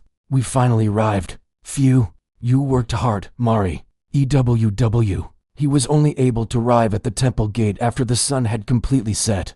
Fortunately, the temple door was still open. As we entered the temple, people wearing black priests' uniforms were walking around. Hey, I came to check the imprint and leave someone. He grabbed a rabbit mermaid who was passing by and said, Huh. The mermaid made a questioning expression. He didn't want to explain any further, so he showed the token the old man had given him. Then the mermaid's rabbit ears stood up straight. Wait, please wait a moment. The rabbit mermaid ran away in a panic to another place.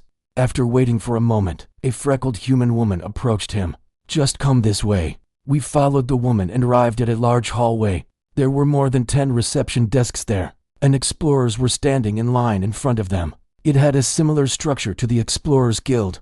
The only difference was the small room behind the reception desk. They were going in and out one by one. This is the room where you can check the imprint, the freckled goddess said. Should I go there too? No. The explorer will meet a special person. He will personally check the imprint. Please be respectful. I walked down the hallway following the goddess and arrived at a dead-end room. Judging from the size of the room, it was much larger than the rooms I had seen so far. Please go in this way. Zhang Yuxin opened the door, taking Mari's hand. A woman was standing in the room. Wow, warm-toned platinum hair, squinted eyes that gave off a sense of calm, a black dot next to her plump lips. Her appearance fully revealed her noble divinity and warm motherly nature. If you only looked at her face, you would think she was a saint. Her body was not like that. A tight-fitting nun's habit. The outline of her huge H-cup breasts was visible without being obscured. The tightness of her perky belly button and her beautifully flared pelvic line were clearly NVLG continue reading visible. The panty line that clung to her soft and plump buttocks was clearly visible. It was so tight that, even though I didn't know the color, it clearly said that I was wearing panties of this type. The firm thigh line that only a track and field athlete would have. Underneath, black stockings covered her knees. A body that was the complete opposite of her appearance, that showed her divinity and motherhood. In short, it was a sexy body optimized for intense pregnancy and mating sex. Hello, explorer. I'm Mayan Randishia. Mamayo. Yes, I'm Scar. I came here at the request of an old man at the shelter. This girl here is called Marie, and she was raped by a goblin during an exploration and lost her mind. I brought her here because he said that if I showed him the certificate, he would take care of Marie. Wait. Mian was flustered by Yung Yushin's words that were spitting out like a machine gun, and waved her hand. Her large chest shook elastically from side to side. Please explain slowly, Mr. Aka. Yes. Yung Yushin opened his mouth and began to explain what had happened. It was past time to drink a cup of tea. So, we came here. He quickly summarized the facts without emotion. I see. Since you have the spirit teacher's mark, we will take care of Mari. And would you like to check the imprint right now? Yes. Come closer. Put your hands together and kneel on one knee. Yes. When she knelt down, her tight-fitting outfit made Mian's groin area visible. There's a panty line in the front, too. She quickly lowered her head. I got an erection. My dick hurt. Mian muttered something in a solemn voice, but I couldn't hear a single word. It seemed like there was a flash of light. I'm not sure. It's over. Is it over? But she couldn't get up right away. Zhang Yushin said without raising her head, I'll stay like this for a moment. The grace that Mother Earth has bestowed upon me is so great that my heart is agitated, and it's hard for me to move recklessly. Yes. Please. My erection die. She sang the national anthem. Until the East Sea and Baekdu Mountain dry up and wear away. Long live our country. I don't remember very well. It doesn't matter. My erection is dead. He got up from his seat, personally confirming that military service contributes to the low birth rate. Then, I'll tell you about the imprint that Mr. Ska has. Yes. The name of the imprint is. Mayan gave a cute cough and said the name of the imprint. He managed to gather his wheezing mind and arrived at the inn. I'm home. Darman. Darman was sitting at the deserted encounter. As always. Are you home? You look fine. But why are you so out of your mind? Please have a drink. He unloaded his luggage and sat across from Darman. Just wait a minute. Darman went into the kitchen. There was a clattering sound, and after a while, Darman came out carrying a plate full of snacks. Okay, tell me, what on earth happened during the past 6 days? That's it. He took longer to talk than he did to Mayan. Darman asked many questions during the conversation, as if he had a lot of questions, and Yung Yushin answered fluently. Drunk for the first time in a while, Darman nodded occasionally and listened to the story. So I brought Mari to the temple and checked the seal. It must have been a difficult experience for a novice explorer. It wasn't easy. Not you, but Anne. You were injured in the abdomen and wandered around the labyrinth, didn't you? You couldn't even rest properly for 3 days with a colleague who was mentally unstable. It's a shame to hear that. But I won't go into the labyrinth with you again. Why? Because you act too selfishly. The labyrinth already has many variables, and you change the plan to suit your own needs. It's just that they lack experience. People learn from experience. Those guys went into the labyrinth without even taking the explorer class. What good is experience if you die? If it weren't for me, they would all have died. Really? Did they escape the labyrinth on their own without any help? That wasn't the case. If Anne hadn't struggled to bring her companions out, they would have died in the final raid. Or they would have gone crazy like Dean, consumed by the darkness after running out of torches due to a lack of supplies. And they went to the second floor after being swept up in the majority vote. But they also had a complacent mindset that they would somehow be able to do it. I admit it. If it weren't for Anne's help, they wouldn't have escaped the second floor alone. But if they hadn't gone down to the second floor in the first place, they wouldn't have had this hardship. They'll regret it more. Damn, that's right. Every morning you'll feel the absence of your friend, and every night you'll regurgitate, and chew over your choices. Damn it. My mouth was so dry that I took a sip of my drink. Then what do you want me to do? Go in with you again? That's not what I meant. I just said something because you seemed to focus on someone else. What do you mean? I understand that you're angry at Carl's words and actions, and I understand that you're dissatisfied with the party's unreasonable decision-making, and it's true that that decision is the starting point of the tragedy. Darman paused and took a sip of his drink. But if you don't get caught up in that and reflect on yourself, you haven't learned anything from this exploration. Sure. All he could think about was leaving the labyrinth and not getting involved with those damned guys. He just made up his mind to avoid any parties similar to Carl's. Thank you, Darman. I learned a lot today. Go to sleep. You must be tired. You worked hard. Yes. I went upstairs, unpacked, dried myself with a towel, and lay down on the bed. I suddenly felt sleepy. Come to think of it, did I tell you what kind of imprint I got? Jung Yushin blinked his eyelids, thought for a moment, and then fell asleep. Ugh, I'm dying of thirst. Jung Yushin got up, spitting out bear fur in his parched mouth. Looking out the window, it was dawn. He had accumulated so much fatigue, and yet he was so diligent the next day. He was proud of himself for his unprepared sincerity. A delicious smell wafted from the first floor. He came down wearing only a shirt and pants and sat down. Darmong, give me some water. Are you awake? Yes, I must have drunk a little last night, so I feel a little dizzy. Last night? Ska, you slept like a corpse for a day and a half. Somehow, my body felt so heavy. He scratched his head in embarrassment. Darmong brought food and water. Thump, eat slowly. I'll eat well. Black rye bread, sweet pumpkin porridge, and well-cooked sausages were served for breakfast. Darman, I have a question. What is it? Why is there no one at this inn? Darman was silent for a moment. It's because it's the off-season. Suddenly? Not suddenly. The shedding is almost finished. When did the bear shed its fur? I don't know. Was it spring? Then people will come soon? Come moderately. Enough to eat and live. I might not have any guests because of me. Why? Because I'm Barbaro? I forgot. You were Barbaro. Barbaro, a lawbreaker who violates the virtues and discipline of the city. When they pass by on the street, married men look at them with wary eyes, and virtuous young women cover their faces. A husband who has lost his wife goes to Barbaroi in anger, but he is the embodiment of sexual desire who turns that man into a female. Honestly, that seems like a bit of an exaggerated rumor. However, he couldn't be sure if the rumor was false. He had never actually seen Barbaroi. Darman crossed his arms and sighed deeply. Let me think about it. Oh, and there's something else I'm curious about. What is it? What is a spirit teacher? It's the highest position in the spirit cult. There aren't many in the cult.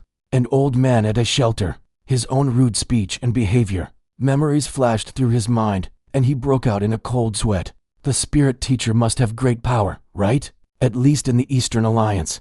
You can twist the neck of a new Barbaroi without anyone saying anything. Why are you asking that? Damn it. You should have been more polite. Jung Yushin explained about the old man he met at the relief center last time. After the short story, Darman scratched his chin with his finger. But since you're still alive, I guess it's okay. Was he an old man? A white-haired human male? Yes, it was Luke. Apologize for your rudeness the next time you see him. I'm sure he'll be happy to hear it. Luke Wiseman, the head of the priests who serve the Wind Spirit and one of the highest council members of the Labyrinth City. Jung Yushin felt dizzy after hearing Darman's further explanation. Why is someone like that at the relief center? He vowed not to go near the temple that serves the Wind Spirit from now on. So what are you going to do now? Jung Yushin stroked his chin at Darman's question.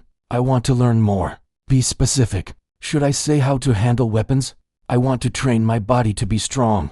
I felt that my eyes alone were not enough. And Jung Yushin stopped talking and became deeply immersed in his own thoughts. There were many areas for improvement. There were also some regrettable aspects. There were also reflections that suggested that he could have done better if he had done this. Carl's party was already over. When I looked at it from a self-reflective perspective, removing all resentment and painful emotions, I could see areas for improvement. I organized my thoughts in my head. Jung Yushin opened his mouth again. Where do you learn things like weapon techniques? There is a fencing guild officially approved by the Labyrinth City. The price is 30 silver coins per month. I only have 5 silver coins right now. Then where should I go to learn writing or knowledge? Are you talking about the Labyrinth City Academy? It costs 10 gold coins a year there. 100 silver coins is 1 gold coin. The academy costs a whopping 1,000 silver coins a year, just considering the tuition, excluding textbooks. Where should I go if I just want to learn writing? I heard that the Earth Mother Temple runs an orphanage. Do they teach writing there? Are there any other places? Do you have a lot of money? Oh no, I forgot. The temple story brought it up. Did I tell you what kind of imprint I got? No. Zhang Yushin laughed meaningfully. I'll show you. Okay, you don't have to show me. Darman muttered indifferently. Okay. Yung Yushin raised his arm. Warm-colored golden magic particles gathered in his palm.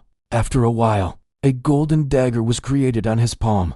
Oh, pot. The dagger he had created with all his strength disappeared immediately. Geek. Yung Yushin's whole body lost all its strength and he banged his head on the plate. Sacred weapon. Isn't it the basic magic of a priest that mixes half physical power and half light properties? It's ordinary. Darman patted Yung Yushin on the shoulder. It was a rare comfort given his personality. That's why it hurt even more. Cheer up. Good days will come as you live. Is the imprint that bad? It's not bad. It's just plain. Anyone who's a priest can use it. And be thankful. Where haven't you gotten a negative imprint? Do you remember any negative imprints?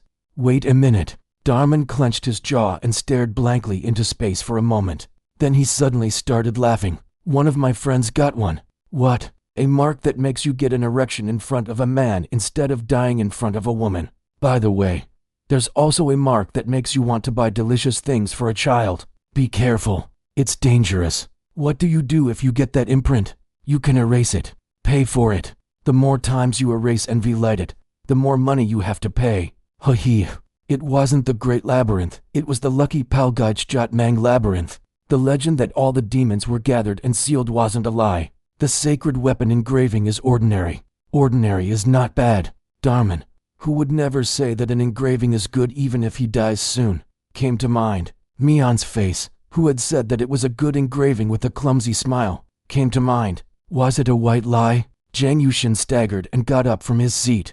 I'll go to the blacksmith shop for a moment. Okay, cheer up. Yes. He went up to his room, put his longsword on his waist, and left the inn. People were moving busily on the street. Perhaps because it was morning, he walked diligently and arrived at the blacksmith shop. Woran, I'm here. The sound of iron striking inside the blacksmith shop stopped, and the dwarf appeared with a frown. I told you not to come. Please change this longsword to a shorter one. I told you not to come. The longsword is too long to hold and swing with one hand. To be more specific, when you get close enough to touch the shield, the movement increases when you cut and stab, and the sword doesn't reach the goblin properly. Woran grabbed his hair. Listen to me. I told you not to come. I'm busy right now. You crazy human. Change it. For a short one. No, change it. Kwa. Bah. Here it is. Take it and get out. I'm busy. Woran ran over and threw the sword and scabbard. Arming sword, mainly used by knights. Also called knightly sword, was a single-handed double-edged straight sword. I don't know if it's called that here. Here's a longsword. Just take it. Don't come back. The money's tight. He put the longsword on his back and the arming sword on his waist. Thank you. I'll come back. Hey. Woran glared at him with a serious expression. At that moment, the dwarves watching from across the blacksmith shop laughed and chattered. Huel, you look good. Woran, that's right. You took all the orders by yourself and got caught by a bad guy. That's retribution. Woran's face turned pale. Zhang Yushin felt slightly wronged. He turned around and protested. I'm not the real one, am I? One of the dwarves behind him turned serious. You're a real person. What the heck? Why am I a real person? Why did you come all the way here to ask the blacksmith to cut it, instead of a perfectly good weapon shop? You're a real person. When I hear it, it's true. But it's a bit unfair. The fantasy I know is that you buy it directly from the blacksmith. I came here for the first time last time after being introduced by an acquaintance. It hasn't been that long since I've been to this city. I apologize for my mistakes. Silence fell around them for a moment. The dwarves stroked their beards with embarrassed expressions. You're a total rookie explorer. If you came through an acquaintance. Woran, you pig.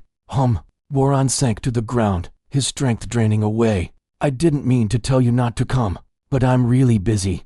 I haven't been able to sleep properly, and I've been pounding on the iron for a week. Understand? I understand. Then I'll stop by later and buy you a bottle of alcohol. Please give me something expensive and strong. Yes, the dwarves behind him muttered in disappointment. This is how it's going to end. This isn't right. Woran, you pig. You're the one who eats all the orders. Woran shouted. I understand. Let's share the orders. These guys are really. You should have come out like that a long time ago. Let's share the good stuff. Are we strangers? Zhang Yushin bowed to Boran. I'll see you later. Okay. The dwarves waved. Goodbye, Ginseng Barbaroi. Zhang Yushin frowned and turned around. The dwarf named Ginseng Barbaroi. I remembered. After walking diligently, they arrived at the next destination, the Temple of the Earth Mother, where Mian was, revealing her body without hesitation in her tight priest's uniform. I heard that they teach writing at this orphanage. A human woman wearing a neat priest's uniform asked Zhang Yushin's question. Do you have a child you would like to take care of? No, Zhang Yushin answered. A question appeared in the priest's eyes. Are you here to teach writing? Volunteering is always welcome. No. The priestess's doubts grew even louder. Then, are you here to adopt a child who can write? No. A brief silence. The priest's face turned pale. Surely bride hunting? No. I came to learn. And female hunting as well? Did this woman just say female hunting? I came to learn only the real thing. Barbaro is human too. Don't be fooled by base rumors. Well, if you say so. Adults pay 1 silver coin per month. Classes start in the morning. Textbooks will be prepared here, and lunch is the only meal. He immediately took out the silver coin from his pocket and paid. I'm telling you this just in case. If anything unpleasant happens during class, you will be expelled immediately. Understood. Don't worry. I'm a good Barbaro who doesn't rape. The color drained from the nun's face. It was a joke, but it seemed like it didn't work. Zhang Yushin fumbled and tried to collect herself. That Barbaroi, who is interested in women's rights. When I look into it. Yes, yes, I see. The meeting ended in a cold and awkward atmosphere. My mouth felt bitter as I saw the back of the priest running away somewhere. I, a virgin, am being treated as a female hunter in this world. It's so unfair and resentful. Zhang Yushin stifled his anger and trudged back to the inn. The park was exactly in between the temple and the inn. On his way back to the inn, Zhang Yushin stopped by the park. He sat on a bench, resting his chin on his hand, and admired the scenery. The beautiful flower beds and trees tinted with pink petals. At the center of the park stood a marble statue. Surrounding it, fountains were arranged in a way that seemed to embrace the statue. Was the water spirit playing around? The water from the fountains soared into the air, forming beautiful and strange shapes. Around the fountains, children were running and playing. A boy was swinging a branch and shouting, "Hi, I am the sage, Esdras.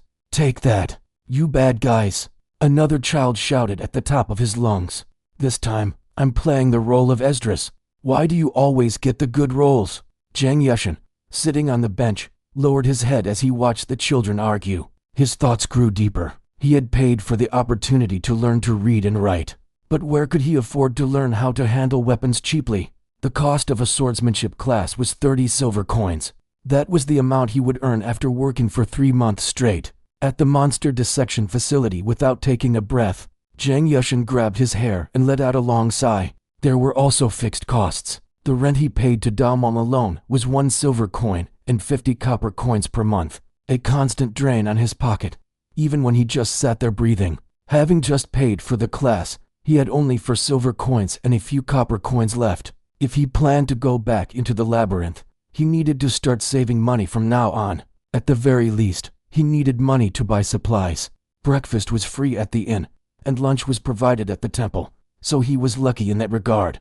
But dinner was definitely going to be skipped. This was his current situation. This is really tight. He wanted to grab Damong by the pants, but he didn't want to add to the burden of someone already concerned about his situation.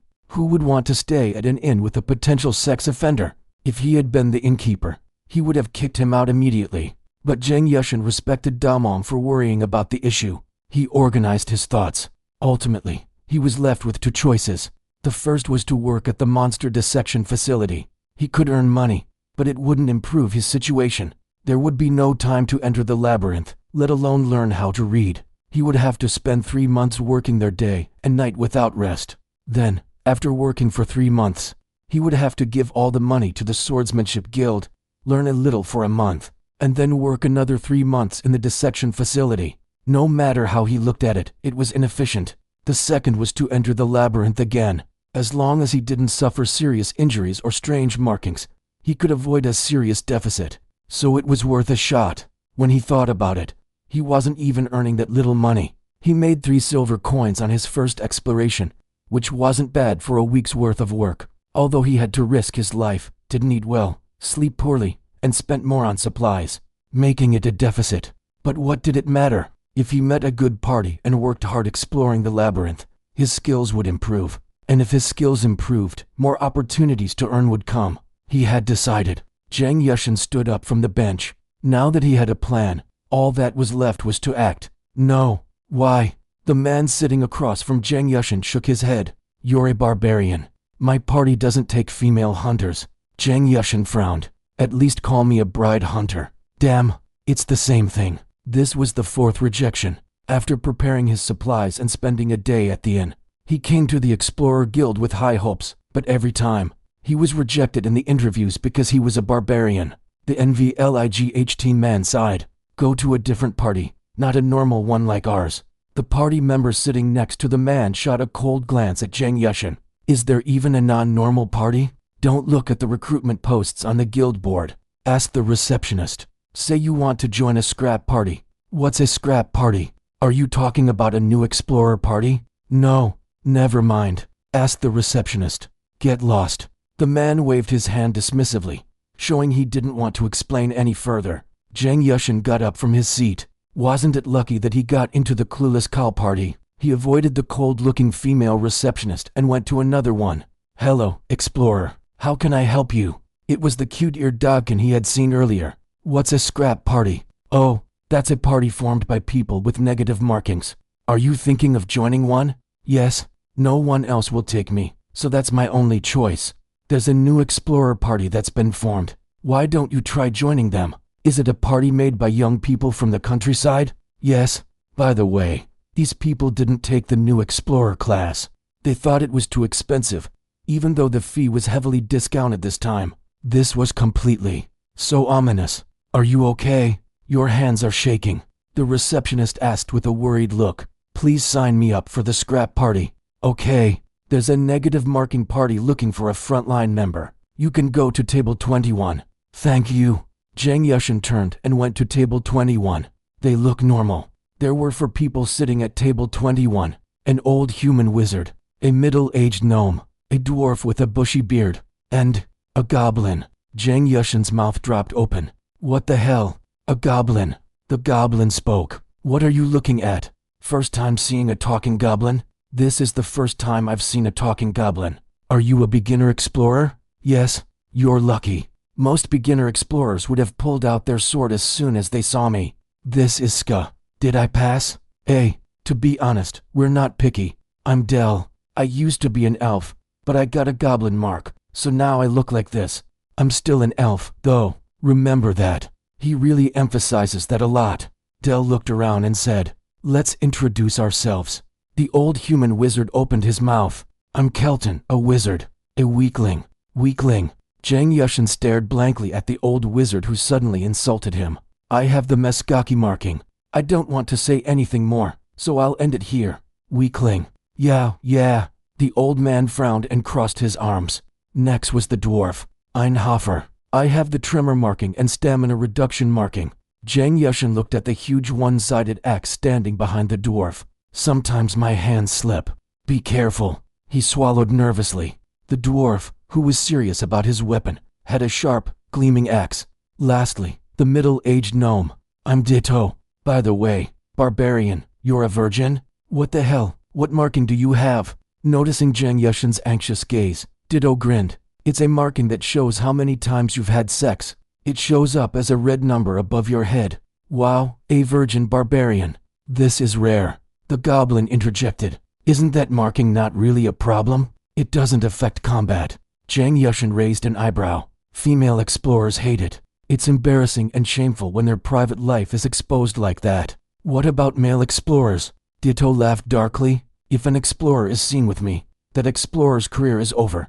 They'll be branded as a perverted creep and won't be able to join any parties. They'll go straight to the bottom. That's seriously terrifying. Now that he thought about it, he felt a cold stare from another table. Most of them were female explorers, and some male explorers were giving him the same look. He realized the meaning of sitting with Ditto, a gnome with a visible sex count, and a barbarian famous for being a female hunter. From now on, finding a party would be much harder. Nice to meet you, Barbarian. Zhang Yushin blankly stared at Ditto's hand as he reached out. Let's not shake hands. It feels like I'll regret it. Okay, Ditto smiled broadly. A smile that seemed to know Zhang Yushin had already crossed a point of no return. So, who's the leader here? I am, the goblin answered. When are we leaving? Tomorrow afternoon. Didn't we usually leave in the morning? The goblin ran a finger across his throat. I'll die if I leave in the morning. Suddenly, is there a law against it? Think about it. If a goblin's there when you enter the labyrinth, mid-level or high-level explorers would just leave, but beginner explorers would unsheath their swords immediately. Haven't you heard? The number of beginner explorers has been increasing lately. Can't we just stay together? I'm a rearliner, so I always stand at the back, and people think I'm trying to ambush them from behind. Because of that, I almost died thanks to a kind high-level explorer. Then, the goblin became irritable. I've thought about this more than you. There's no answer. Besides, it's customary for explorers who've turned into monsters to enter the labyrinth in the afternoon. If you don't like it, leave. That sudden outburst. That goblin. All right. Tomorrow afternoon? Ide, if you're not there by then, I'll come looking for you. You don't need to go that far. Yeah, I will. This goblin's pretty obsessive.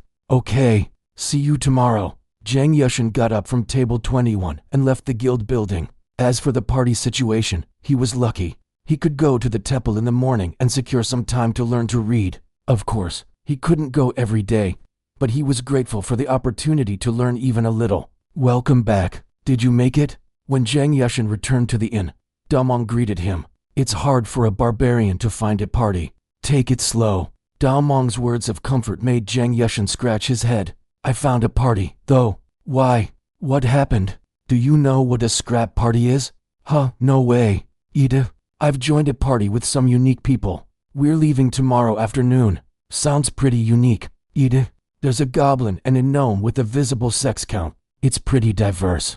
Zhang Yushin explained it in more detail. Damong nodded. That's an okay party. There are even more unique ones out there. More unique parties? Zhang Yushin didn't want to ask. It was too scary. Perhaps the darkness of the Labyrinth city was deeper than expected? Was that the thought showing on Zhang Yushin's face? Damong chuckled. You know that the more you erase a marking, the more it costs, right? Usually, it happens to mid-level or high-level explorers. When you erase a negative marking and leave the positive marking, you'll eventually reach a point. The cost of erasing markings increases astronomically. Exactly. Even if you sell all your assets and weapons, you still can't cover the cost. When it reaches that point, the explorer is expelled from their party. That's cold. You can't really look at it that way. Most negative markings can be passed over, but negative markings that seriously disrupt party management directly threaten the party's safety. Neither the party members nor the person want it. And there are plenty of explorers rising from the bottom, so there's no need to take risks. I see. So what happens to the expelled people? It depends on the person. Some crawl their way back up, others accept their fate. So scrap parties? They're the ones who climb their way back. Seems like a pretty healthy party, actually. That, Damong mumbled, not giving a clear answer. It was strange. He always gave clear answers, but now he was being evasive. Still, it's better than a beginner explorer party. Zhang Yushin reassured himself.